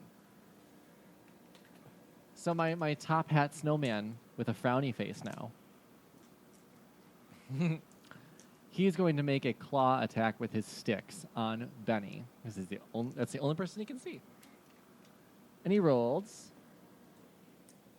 16 plus 4, 20 against your AC. Well, duh. And it's a 1d6 plus 2 slashing damage. So that's 5 damage, 3 plus 2. So 5 damage to Benny. Okay. And then he's going to make a second attack. Is this the first time you've been hit? Yes. Hey! Merry Christmas to me. Happy Yulemas to me. Bitch. I know that's right. He swings again. Oh, he did not hit. That was a 2. So, Oh. Thank goodness. swings again and misses. And I'm just going to make sure that this next thing he can't do right now. Let me just see.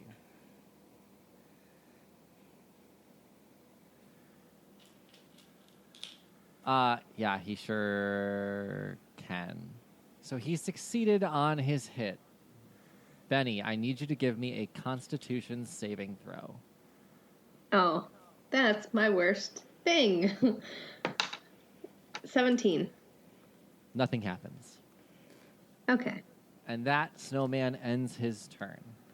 And now a new snowman appears. Well, not a new snowman appears. He's just there. And he's also going to attack Benny because you're the only one there. But wait, we're all at the door, aren't we? Yes, but she's the one that crossed the threshold, and that was kind of their cue. Okay. And that's why I was so specific as to where you guys were standing and who was doing what. So Benny crossed the threshold, so these snowmen are going after her. And this one rolled a 2 again. But he's going to swing again. Won't he do it?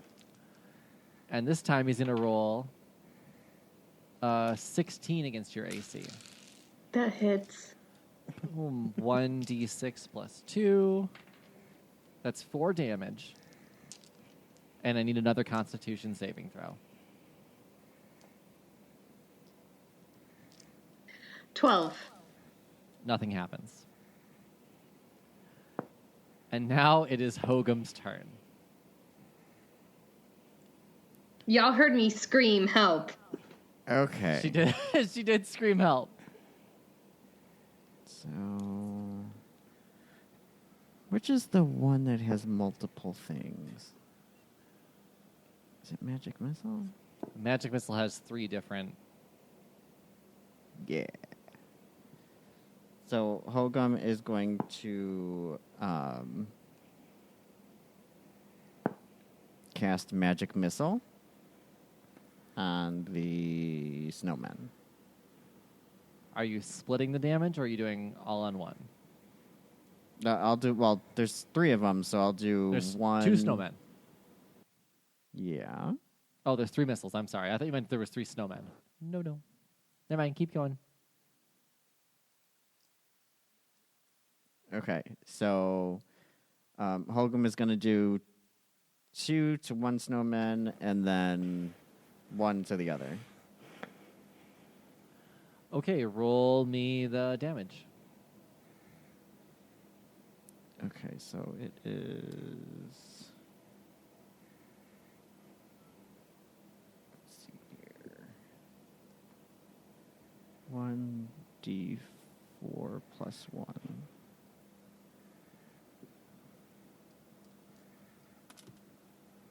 I got a 2, so 3. All right, so one of them is going to take 6 damage. The other one's going to take 3. The one that grabbed Benny, or the one that does not grab that did not grab Benny? Which one do you want to take the most damage? The one that grabbed Benny. Cool. That one takes 6. That one takes 3. Anything else you'd like to do on your turn? I was going to say, is there anything else I can do? Yeah, I mean, that's a spell, so you can still actually attack.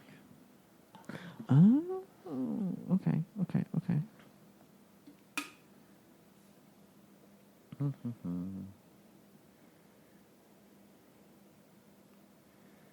So I guess I'm going to do the Warhammer towards the one that took less damage. So that's a 1d8 plus 5. All right, well, roll your attack first. Let's see if you hit. Oh, okay. 17. Yeah, that hits. Go ahead and roll me some damage.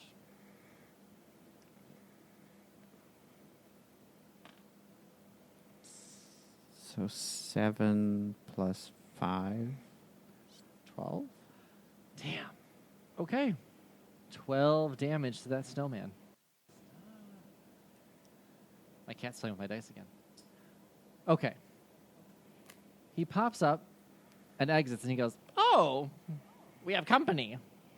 I'm fine with that." You can see he's now wearing a tattered red and white clothing, rings and necklaces on his neck, rings on his fingers. Clearly, he's just been putting on whatever he finds in the gifts. So it's an eclectic look. It's a hodgepodge. It's a mess. Big grimacing mouth, pointy green hair. And he's going to...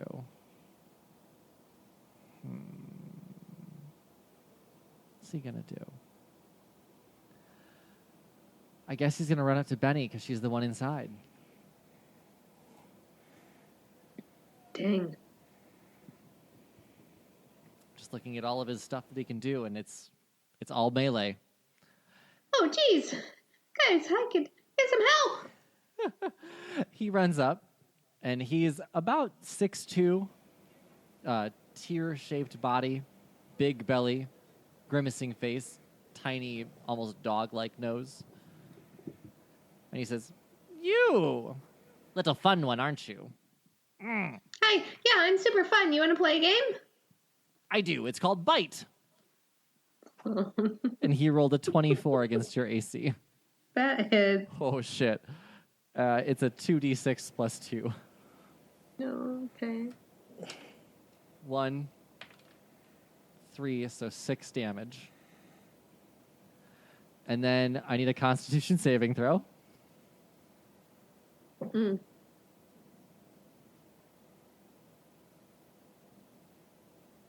Six. Okay, so you're going to take a little poison damage now. 2, another 5 damage. Okay. Benny is very bloody. And he's got Oh, 2. goodness. Why would John say let this happen to me? He's got 2 more attacks to take. Oh. Benny's dead, dude. Okay. He is going to go for Benny again. And he rolled a 9 against your AC. That does not hit. That does not hit. And one more attack, and he pulls a sickle out from behind his back. Mm-hmm. And rolls an 18 against your AC. That hits. Another 2d6 plus 6 damage. There's... Oh, my gosh. 1. 8 more damage. Oh, thank goodness. Okay, she's still alive. Cool. How many hit points you got left? Should I tell you? I'm curious. You don't have to tell me. I can also just look it up. I have 5. Damn. Yeah. That was pretty good. And there's nothing that she could do. No. Like, I couldn't even, I don't know. I forgot that I had the inspiration every time you told me to take the Constitution saving throw. Yeah. I also need you to make one last Constitution saving throw. What's this one for? His stench. His stench? Any creature other than this humanoid that starts its turn with... Oh, I'm sorry. Starts its turn. Never mind. It's at the start of your turn. Okay. So we got a little bit to get there. He's done then. Our big bad boy is done. And Eve, it is now your turn. And Benny needs you. I put my hand on my head and I telepathically communicate to Angelica that I need him. Okay. So I am going to summon Angelica from the Rudolph games, and I guess he'll be here whenever it's his turn next round or this round. Yeah, that works. We'll start the next round with Angelica in play. All right. Also, my Pegasus has 59 hit points. So, like, I just looked it up, so it's delicious. I am going to run over to Benny. And Benny, how much health do you have, sis? 5. Great. So I'm going to use my lay on hands. Lay on hands and give you 20 more hit points. Wow. Wow. I'm What? feeling quite chipper. And I'm gonna lay on hands you, give you 20 hit points, and then I'm going to can I throw Benedetta somewhere? Yeah. Absolutely. All right. So I pick Benny up, and I'm just going to throw her behind me. I was going to say, couldn't you, like, throw her towards Chris Kringle? I don't need her. Or Kringle, Like, I mean. it doesn't seem that plan's going to work because our little Grinch friend can just turn around and start going ham again. Right. Gotcha. So I'm going to throw her behind me. And then I am going to... Oh, that I used my spell. That's an action. Angelica's coming. You move towards her. You can still attack, though. I can still attack? Yes. Okay. So yeah, I'm going to use my totem mace on the snowman that has the least amount of hit points. Okay. And that is a D20. Oh, shit. Did I just lose all my dice? Jonathan, you bitch. Okay, hold on. I got this. Oh, there they are. Okay, cool. Plus, that does 13 hit. It does. Okay, and that is a... I'm going to hit it for 4 damage, and then it needs to roll... It's a construct, right? It is. All right, so it needs to roll a Constitution saving throw of 14. 3. So it is now incapacitated. Uh-huh. Incapacitated. And then I'm going to turn around, look at the other guy, and use my extra attack. Okay. And that is 8 plus 4 is 12. Does 12 hit? It does not. Doesn't aggressor have advantage, boy? No, the aggressor doesn't. It doesn't hit. Mm-hmm. Oh, okay. Okay. And so I'm going to swing and miss. And then I am going to stand. I can still move, right? Sure. Okay. So I'm just going to move back a little bit. Like out of... Wait. Yeah, that's an No, I'm opportunity not. thing. Let's still... never mind. I'm just going to... I can take a hit. I'll just stand right here. And that is going to end my turn. Okay. It is now Shadow's turn. And Shadow is going to... I don't know. What do you guys want Shadow to do? One of the snowmen? You want him to attack the goblin guy? Probably the snowman that's not... Probably the one that's weakest. Yeah, go after the one that's weakest. Okay. Shadow will go after the one that is weakest. He will charge and roll 15 to hit, which does hit. And then he's going to do, let's see.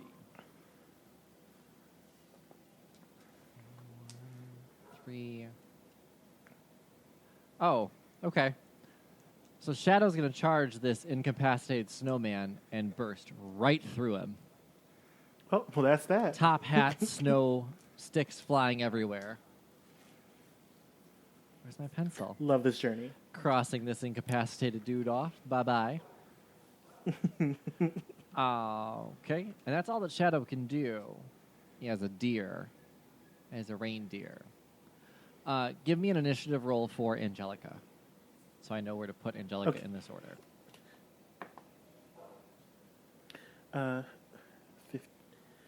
I guess would it just have my initiative? Because let me look. Yeah. Okay, then 15. All right. Then I know where that goes. And Benny, you are now up. Benny is Here's where the going damage to comes attack. Get him, sis. Benny is angry. You touched me, you fuckers. Benny got really, really hurt, so she's angry more than she is scared. So she goes, Eve, can I jump on your shoulders? Jump on my shoulder, sis. All right.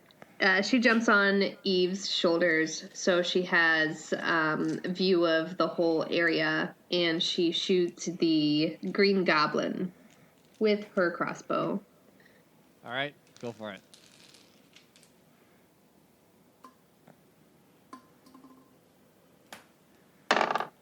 Nat 20. Plus 7. Yes, anger. 27 yes, to anger. hit. Yeah, definitely hits. Yeah. Add the critical damage. All right. Yep. Okay.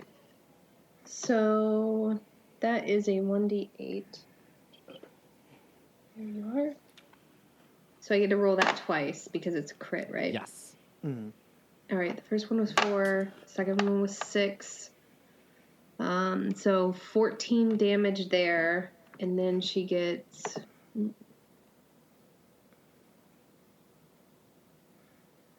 sneak attack Yeah. because it's a bow. Yep. Yep. Which is a 3d6. So 14 plus 4, 18, 21, 24 damage. Okay. And then, are there rafters or anything above her? For sure. Like, what kind of basement is this? Yeah, you've got room to hide and jump up to. Benny jumps up and hides. You could also just jump onto the stack, the pile of sacks if you wanted to get a little tower advantage.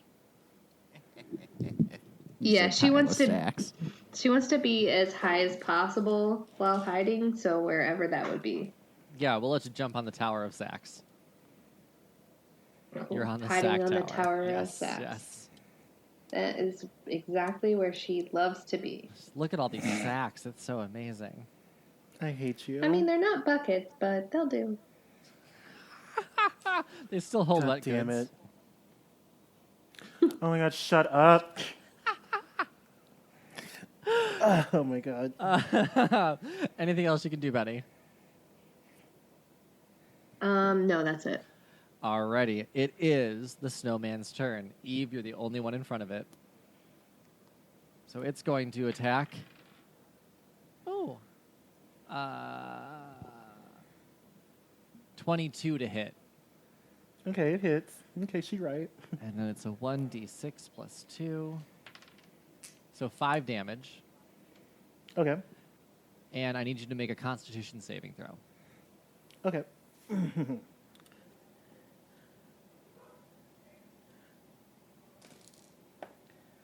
And that is plus my cost. I rolled a 16. Alrighty, that's fine. And then he's going to attack again.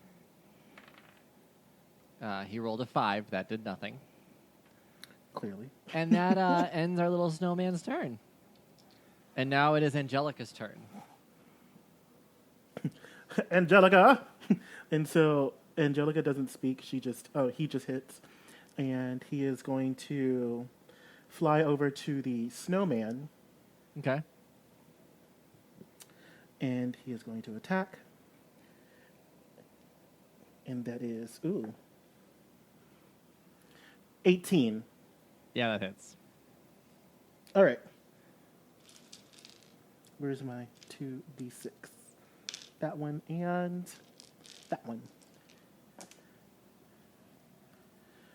And I hit the snowman for 10 damage. Damn. Okay. Anything else Angelica can do? Angelica wait. It has a thing called... We'll do that later. Actually, I know exactly what that is. Angelica has a taunt, but we'll do that later. Okay.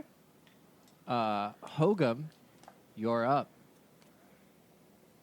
So who's still alive? The goblin and the snowman? a snowman. A snowman. Okay, so Hogum is going to take his warhammer to the snowman. All right. Go ahead and give me that roll.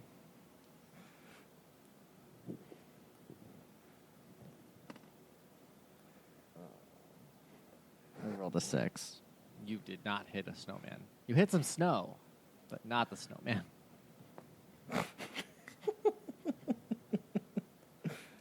You still can cast a spell. You can still move. Don't you have 2-weapon fighting, though?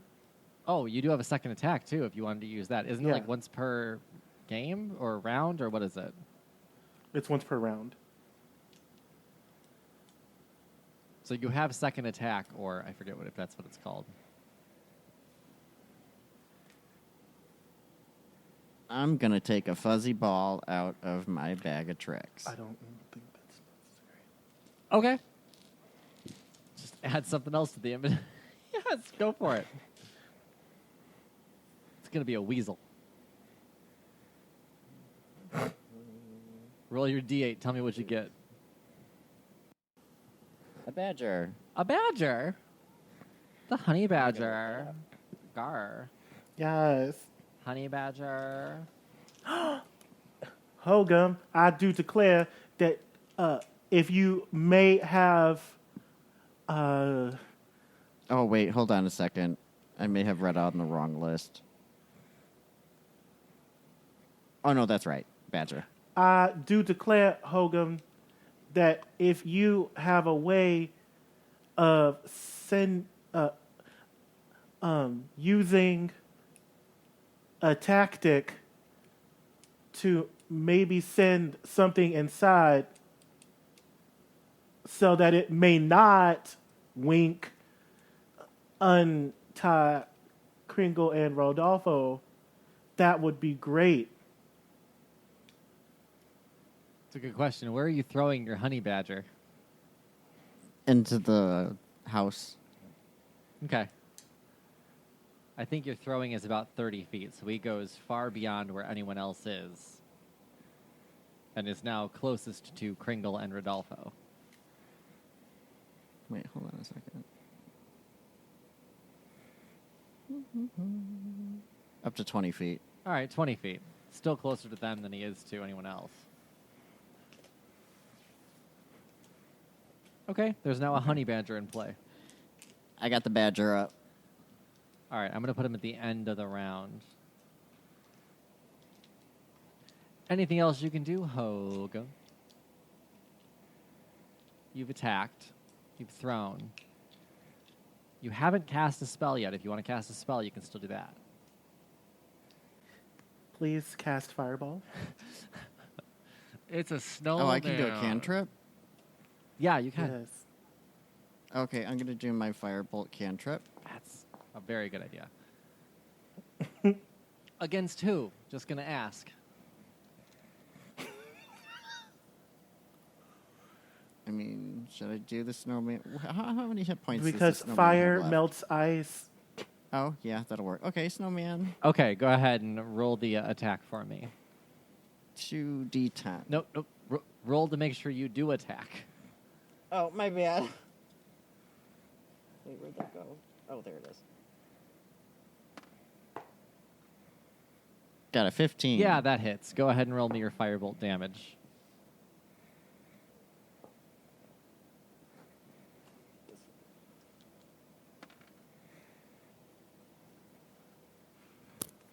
All right, that's a 7.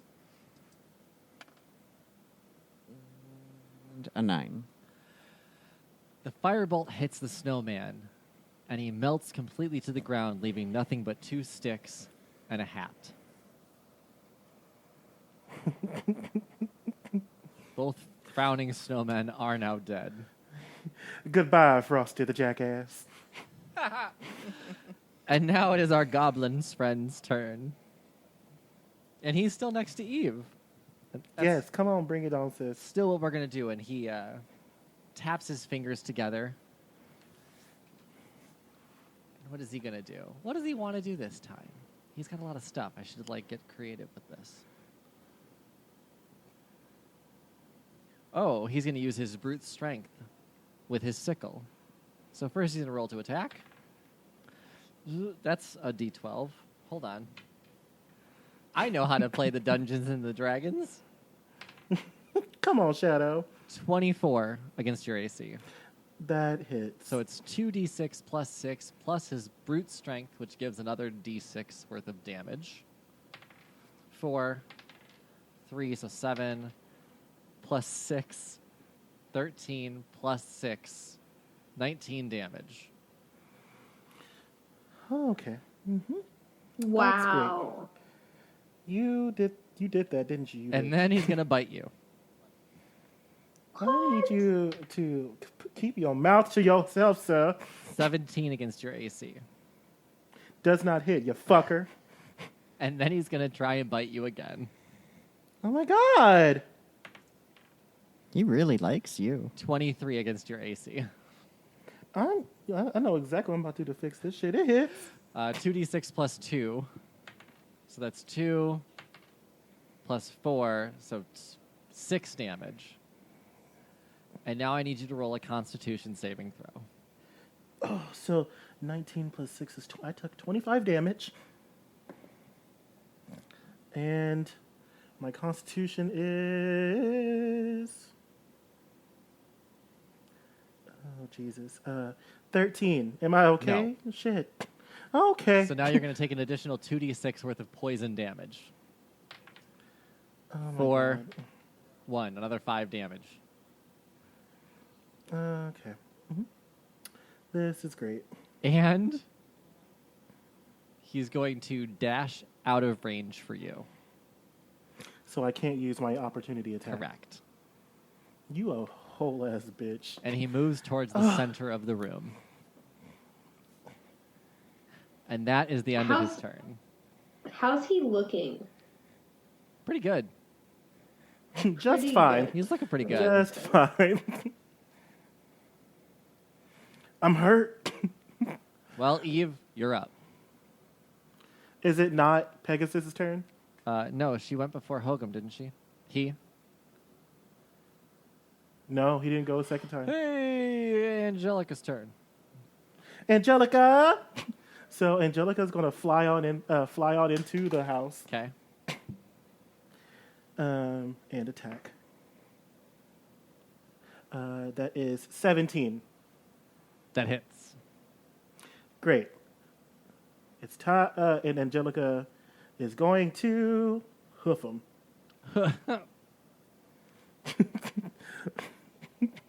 And that is going to do this. 3 plus 4 is 7, plus 4 is 11. Okay. So I hit him for 11 damage. And then I'm going to cast Challenge. Ooh, what does that do? And if I'm not mistaken, it is a taunt. Let me just double check.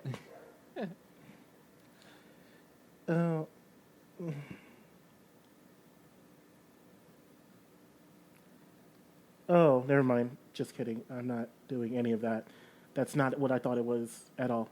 So, no, I'm not doing challenge. I just kicked him. So, Angelica rears his hooves, majestically stomps them on our not friend's big toes, and then, you know what? Fine. Actually, that's fine. I'm going to fly away over to Kringle and Rodolfo, and I'm going to start using Angelica to untie them. Perfect. Okay. Yeah, that works out very well, and I will let them come into play in the next turn with the successful untying, or I guess biting the rope tinsel off. Yes. Sure. All right, Kringle and Rodolfo can come into play next round. Anything else that Angelica would like to do? That's it from Angelica. Okay. Now, Eve, is it your turn then? Yes. All right, go ahead. I'm going to use the rest of my lay on hands to heal myself because Jesus Christ. Yeah, this dude could do some damage. So that gives me back 10 health. That gives me back 10 health. And then I'm going to cast... Well, no, that's already my spell, so I can't cast anything else, right? Right, you cast your spell. Exactly. Man, you a bitch. You a whole ass bitch. After that, I am going to use my actions to... Oh, I can cast... Right, I can't cast any more spells. Oh, Christopher, you fucked me over. Okay. I'm going to take... how far away is Grinch from us? From me, specifically? Let's see, how far can he dash? 15 feet. He's 15 feet away from me right now? Correct. Okay, and I'm standing right in the doorway, right? You are. All right, great. So I'm going to take about 10... I'm going to take 15 more feet back. Okay. And then I am going to use my javelin. Oh. And I'm going to throw a javelin at him. All right. Sounds good. And that is... Wait, you backed out of a doorway? Yeah. Why? What's your question? Oh, that's got to be a real nice shot for a javelin. I mean... Are you questioning, like, line of sight?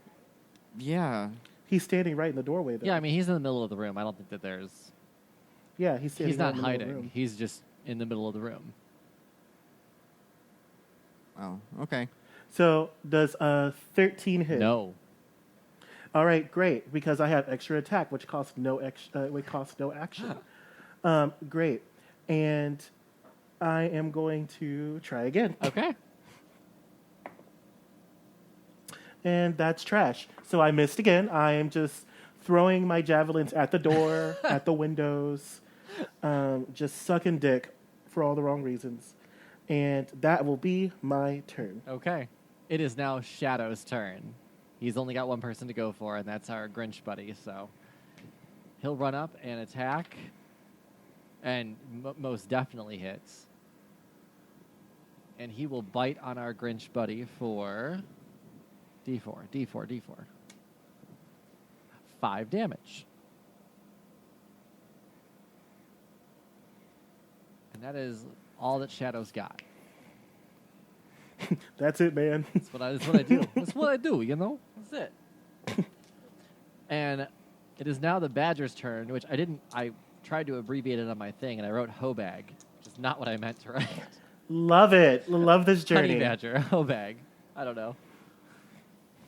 So it's the Hobag's turn, Mark. Go ahead. What do you want to do with the Honey Badger? Well, so the Honey Badger can only bite. And he's also got only 3 hit points. So don't get hit. So maybe make him bite the ropes for Kringle and Rodolfo? Which one was the Pegasus going after? I'll say that I was going after Kringle. Okay, so the Badger will go for... What was the other one's name? Rodolfo. Rodolfo. Yeah, Rodolfo. Either one. Okay, so Badger's going to go and nip at the tinsel on Rodolfo. Cool. Anything else that your Honey Badger can do? It's got a really good, keen sense of smell. That's not good. That's not good at all. I know. You can burrow 5 feet. Inside the house. Yeah, I mean, that would help outdoors. Yeah. So did you untie one of them? So at this point, we're starting the round, so I will let both of them be untied for this round. Okay. And I'll go ahead and roll initiative for both of them. I don't need to heat the snowmen up anymore because they don't exist. Because they're dead. They're so dead. They are now in play. Benny, you are up. How far away is the goblin from me? In front of you, he's probably about 10 feet in front. You're about, I'd say, 20 feet up on the sacks. Okay. So it's a right angle. Hypotenuse. Did you tell us how many hit points this green thing he has? No, I will not tell you that. You can, Well, don't put it on the desktop then. if you would like to, boy. Now it's moved. What? I still got it up. Oh, you punk. I mean, you can roll to investigate him if you would like, or No, I mean, he's got 105 hit points. okay. Listen, metagaming. I'm not saying that's all I could tell you about him. Maybe that information on that screen that you're looking at isn't all that I know about him. But it is up to Benny what she would like to do. So you said 10 by 20 hypotenuse Yes, would be over 20. correct. So, okay. You wanted the high space, right? Yeah, that's true. Is there somewhere else I could... So the rafters, how high are they? Higher than where you're at. Higher than where I'm at. Okay. Yeah, I didn't want to give you a place that was like no range. You can at least do something with them, but Right. So Benny is going to jump down and get within 10 feet of this guy. okay. You are on the ground level then. Mm-hmm. And she is going to use her whip. And gets a 23 to hit. Yeah, that hits. And 8 damage. Okay.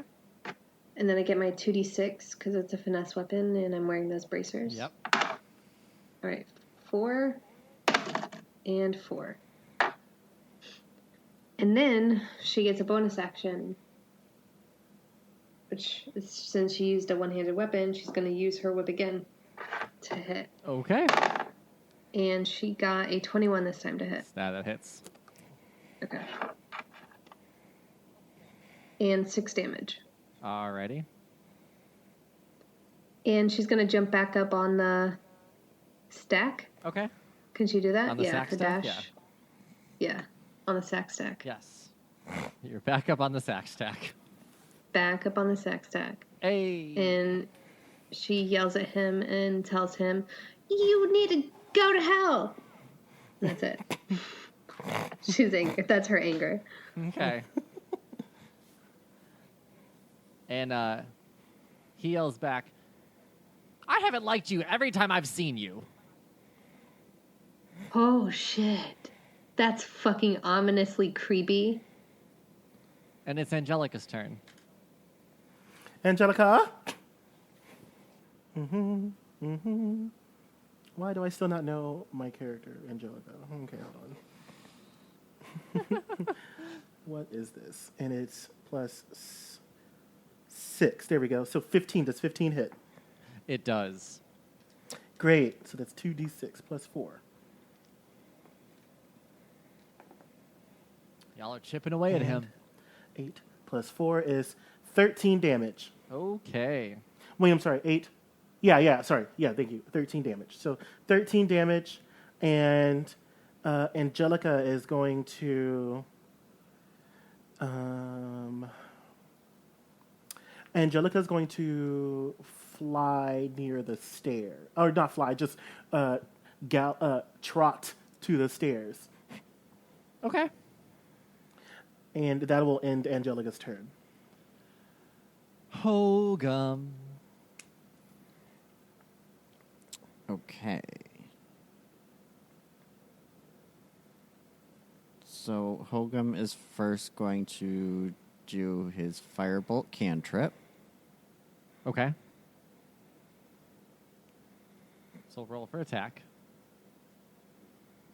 Oh, that's a 10. That does Doesn't not hit. Firebolt goes right past and hits nobody in particular.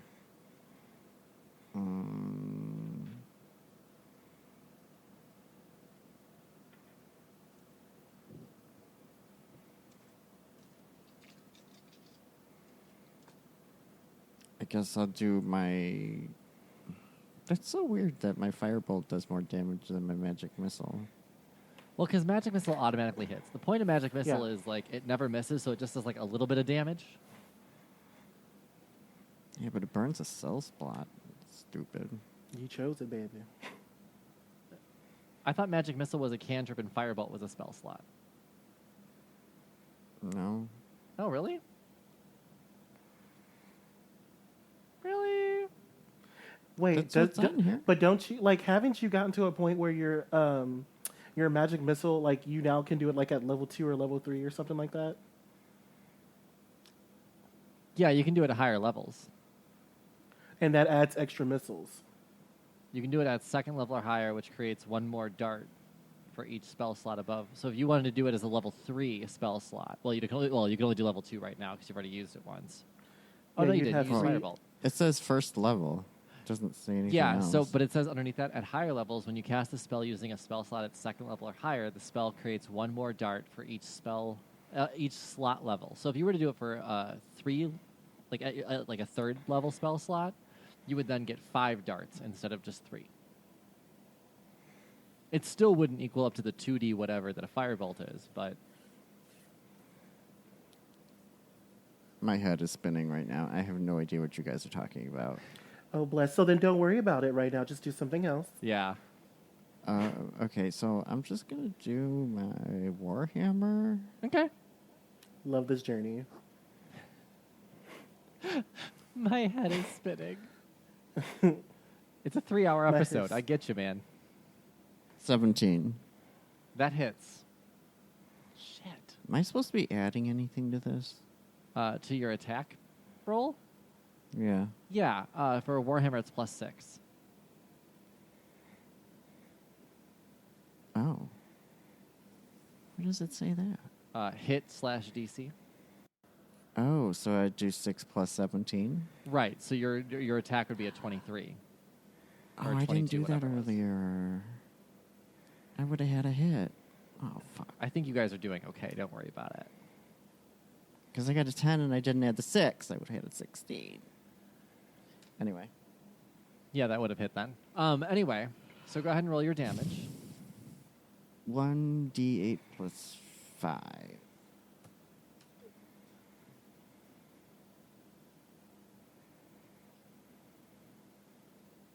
Seven. Okay. Wow, he is not looking good. Anything else that you can do, Hogum? So I'm going to do my action surge. Okay. And do another attack? Yeah, I'm going to do another Warhammer. All right, go for it.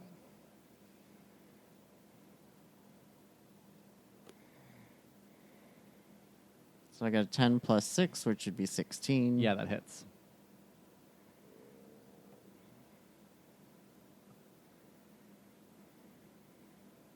Ooh, I got an 8. 8 more Plus on damage? Oh. Plus 5? Go. Yes. Okay. Shit. It's now Kringle's turn. Finish him. Kringle stands up at a taller than anyone else in the room, hulking man.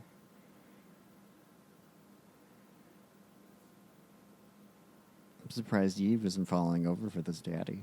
I'm gazing in awe. He cracks his neck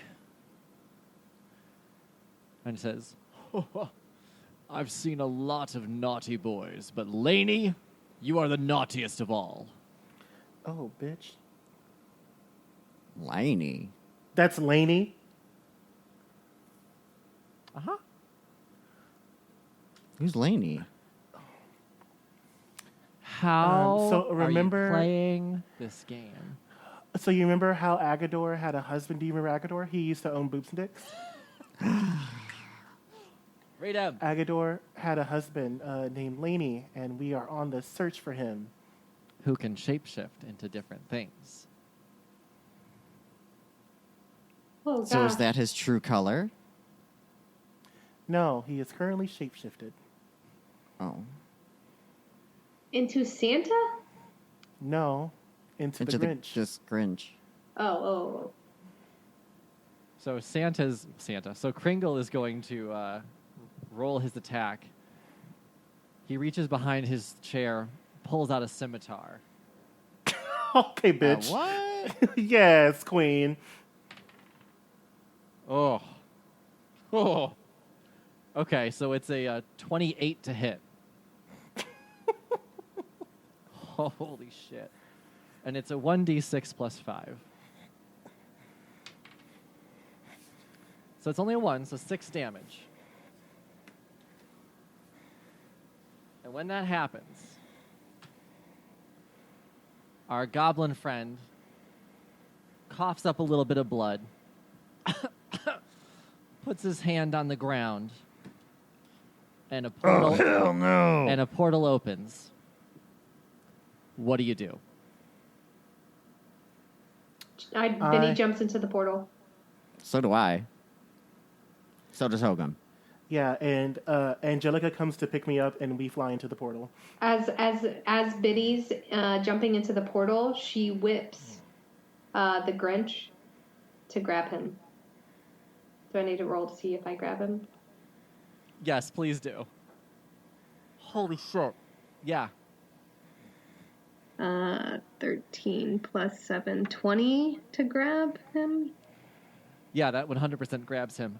I now need to roll to see where this portal goes. I was assuming you guys would stop him, not go with him. No, we're in this together. Oh, yeah. I don't know how this story ends. Oh, I do know how it ends. Because the portal was a 6, is what I rolled out of 100. Oh, so we're just going to be in the same place. You sure are. So all of you go into this portal, and all of you come right back out, about 20 feet away from where you were, now into the snow, and there's just a pile of you. But he's grabbed, like incapacitated. He is. Do we have to do initiative? That's No. hilarious. Okay. It's Eve's turn, is what it is. And he's incapacitated. Laney, I know that name. What are you doing here? There's a gift in there that's for me and not for you. I'm not Oh. Laney. You don't know what you're talking about. Benny pulls tighter on the whip, so... So, Eve is going to ask Kringle, what is he speaking of? He's lying through his teeth if he had any. Oh, that was a read. I'm sorry, my dear Laney, but there is no gift inside for you. Unless you are trying to destroy another religion. Who said it's another? Maybe it's still yours. Well, my dear friend, and so I'm going to... Oh, I think you're supposed to steal your gift, Eve. I'm going to take out my totem mace, and he is incapacitated. He's in the snow, like laying down, wrapped up, right? Correct. Great. So I am going to press the totem mace, the blunt end of it, into his groin. Okay. And just like press down. We're looking for agony. Speak now, Lainey.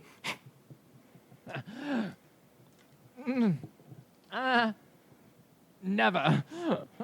So I'm going to raise it, and I'm going to do intimidation, Okay. and that is plus this little number right here, because intimidation also for Eve is very high, and I'm very proud of that. Okay, that is 22. So I tell him, I will destroy your chances of ever copulating with another man if you do not tell me what you are looking for. You can destroy me all you want. It won't stop us. This goes bigger than me, beyond me. There's an artifact in there, and I need it. You Whose took all of our artifact? stuff. I need it. And what artifact is this? Kringle? Oh, I can't tell you what the presents are. Kringle, do you understand that he's trying to destroy everything, sis? If I tell you what it is, I can't give it to you. It's my it's my gift. Oh, I must have slipped. So If I told you it's your gift. I'm going to. He's incapacitated, but Benny can't hold him forever. So I'm going to. Yeah, I'm just going to also incapacitate him. Ooh. Can my honey badger sniff out the gift? Can a honey badger sniff out magic? Probably not. So They have a I keen have smell. So how Do are I you have going to a- incapacitate it, Eve? So with my totem mace. Oh no. First, I'm going. Sorry, no. I am using divine smite. Okay. And Divine Smite does this little number right here. Well, hold on. Give me one little second, because, okay, apparently I lost my goddamn mind. This is great. Okay, so Divine Smite is right. I just saw it. When you hit with a melee attack, you can expend one spell slot to deal 2d8 extra radiant damage to the target, plus 1d8 for each level higher than first level. So I'm going to do Divine Smite Okay. with my totem mace, and I have advantage on attack roll, right? Because he's incapacitated. You do. All right, so let's try again.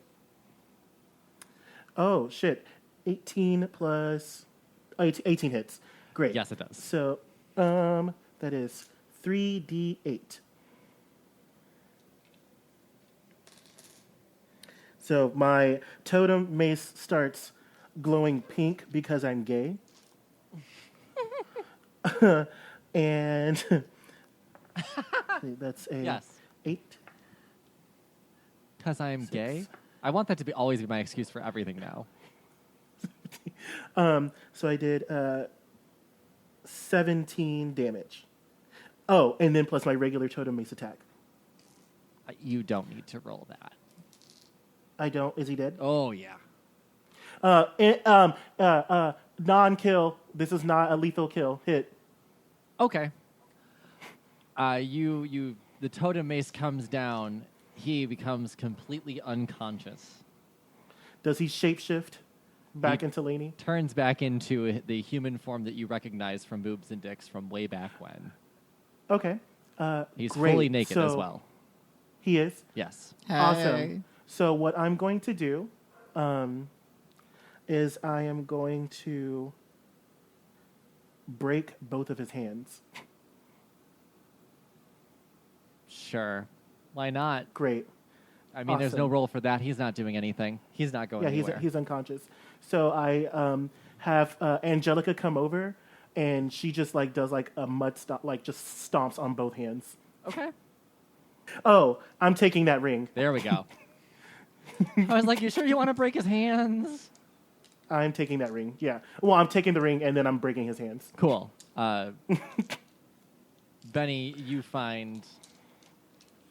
Oh, excuse me. You find a sickle You find just different pieces of jewelry on him. Eve, obviously, you have taken now another ring. So now there's 2 rings in your party. Yay. But now But he doesn't know how Eve to has attune one. it. True, but now Eve has one. He does not know how to attune it. It is still attuned to Lainey. So Benny read that piece of paper before she gave it to Hogum. I don't see any reason why she wouldn't know the directions. Of course. Since I'm it- down yeah, with that. For sure. I saved your whole ass life. You did. You absolutely did. As this is all going on, Benny looting, Eve breaking hands, Kringle walks up and getting real crosses good. his arms and says, "Now, let me get his voice back.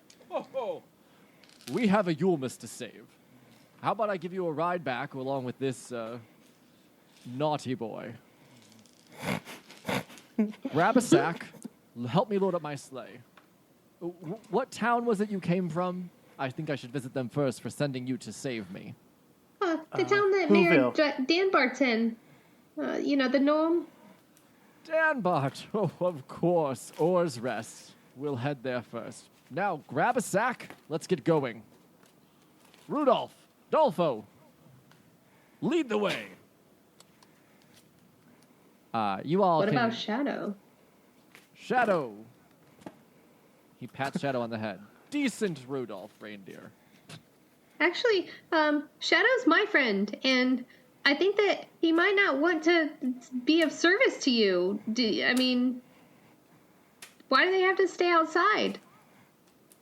Oh, I don't think you can fight King Kringle on this. I think she can. Shadow, if you... if Shadow wants to leave, he can. He can go with you if you'd want to. Shadow. And Shadow cowers a little bit and says, "No, I'm good. I'm good here. Up in the Badger? The Beaver Hampton Expanse. I'm good here.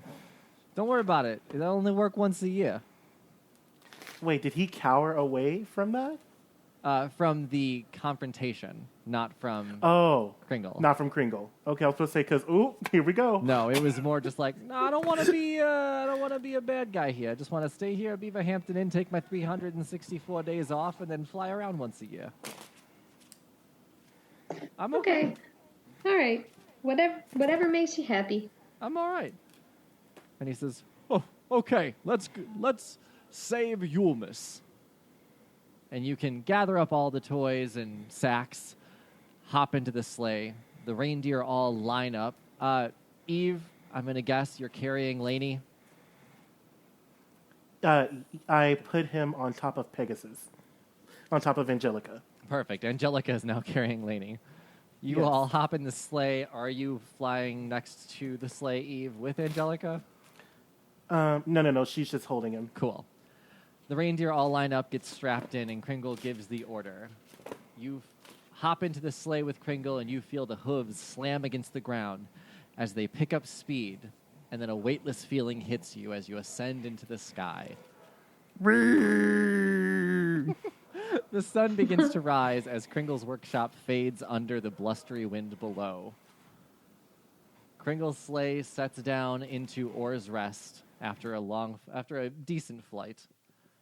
He grabs 2 large sacks and dumps out all the gifts for the children. An uproar of glee and gratitude emerges as the town is filled with joy once again. They run to him, giving him hugs, gathering their gifts, the older children assisting the little ones to retrieve their gifts.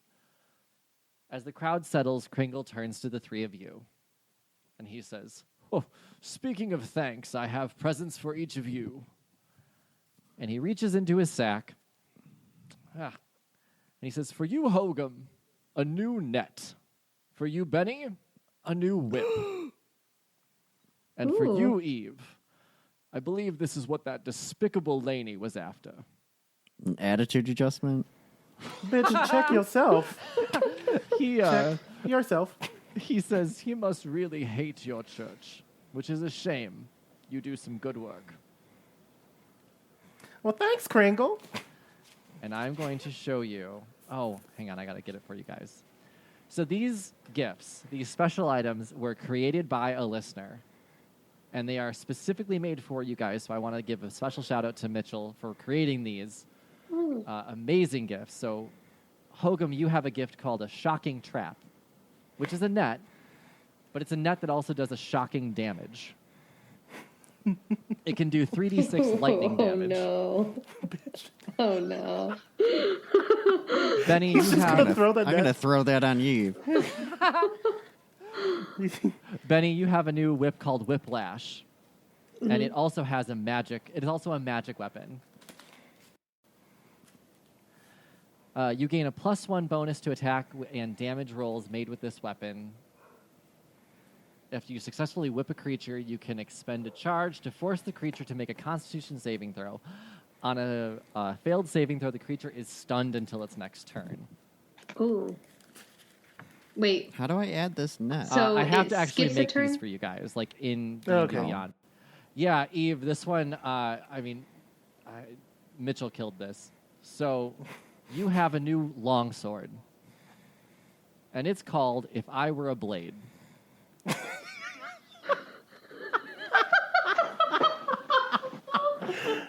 Okay, I just sent it to you guys in Discord. Here's what this says, and this is, Mitchell, you're fucking crazy, man. This is so good. You gain a +1 attack and damage rolls made with this magic weapon. The sword is rumored to have been made by the goddess herself, Beyonce Knowles West Carter Jr.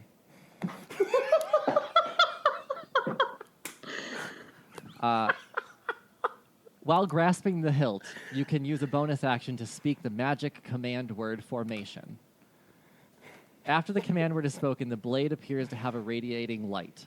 The sword emits a bright light in a 15-foot radius and dim light for an additional 15 feet. When you use your Divine Smite feature, instead of using D8s for damage, the damage die is replaced with D10s. Damn. In addition, you have if you have advantage on the attack and use your Divine Smite feature, you can add an additional D10 if you successfully hit. Holy fuck. So we will. I'll get these in D&D Beyond. We'll figure out how to do that for you guys. But you now have. Oh my god. Yeah, these gifts are crazy, Mitchell. Thank you so much for this. This is amazing. Beyonce Knowles. I, Oh, bitch. I am dead. Yes, these are What's amazing. his handle? his handle is @homebrew5e. So go follow him on Twitter. See his other crazy creations. Talk to him. I'm sure he everything. He's also sent me a ton of different magic items that he's created. That the amount of effort and creativity that has gone into it is just insane. And so thank you for all your help with everything, Mitchell, including sending me some cool websites to visit. So go check out Homebrew5e on Twitter. And with Yulemas saved, Mayor Dambart invites you to partake in the grand feast.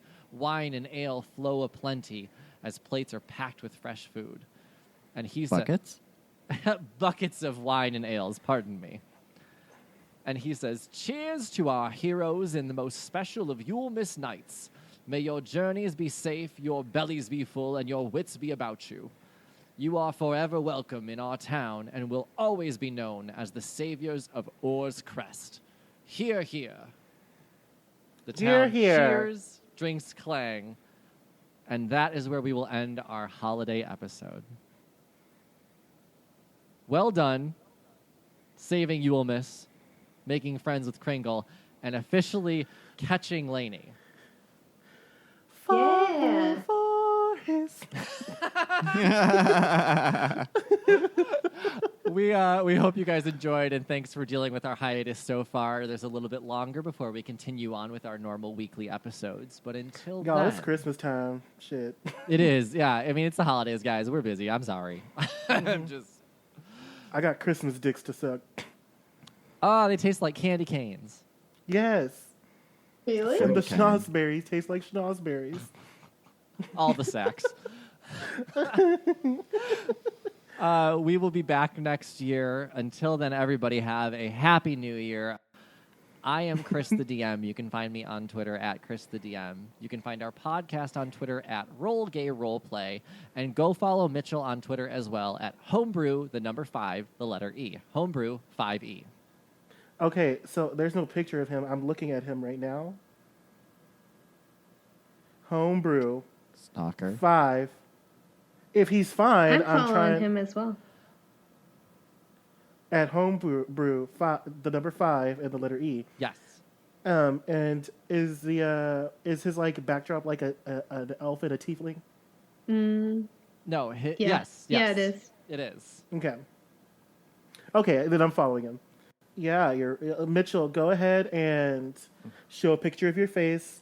Slide in DMs. Wow. You don't even... Maybe he's my type. Yeah. Okay, I'm sorry. Tisha, you need to sign off too. All right. I'm Tisha. You can find me on Instagram at the number 1, Tish, the number 1. And you can also find the podcast on Instagram at Roll Gay Roleplay. All one word. The first roll has 2 L's. The second roll has an L and an E. Does that help? How do I explain that? 'Cause it sounds same. I mean, That was good. Just All right. like you're listening to the podcast. Just match the podcast letters Yeah. to There the you go. look for me letters. You know, unless you're Mark, because then you got to still explain it to him. Unless you're Mark and you're playing Benny somehow. Yeah. Which I can't. Okay, sorry. Spoilers. Hi, I'm Jonathan, and you can find me on Instagram at Eugene_J90. So Eugene is EUGENE_J90. I'm still accepting dick pics. And Mary Coffee. There we go, Mary Coffee. Mary You Coffee. millennials. Mary Coffee, everyone. I'm going to start using that. You're just a whole bunch of gay people who don't know anything, and that's what she says. I'm Fair. sorry. Go ahead, Mark. Sorry, Mark. Okay. Do you need me I'm to say Mark. this for I you? play. or- Oh wait, no. Oh my God. I was going to do the intro that I should have done. I'm Mark. You can find me on Twitter at Hogan McGogol. And Jonathan, did you mention the Facebook? Yeah, you can also find the Facebook at Roll Gay Roleplay. Awesome. Yes. I feel It's- like we're missing something. The Discord. Facebook is r.g.r.p. Oh, yeah, you can find us on Facebook at r.g.r.p. And make sure, Chris, whenever you're editing this, that I'm the one that's saying that, okay? I'll leave it just like that, actually. Yeah. No editing needed. And I'm sorry, Mark, you were saying? I thought we were forgetting something else, but The I don't think Discord. so. Come The join our Discord. Discord T Oh, Lounge. Discord. Okay, so when you hit up the Facebook, then you get the link to the Discord. Totally join us.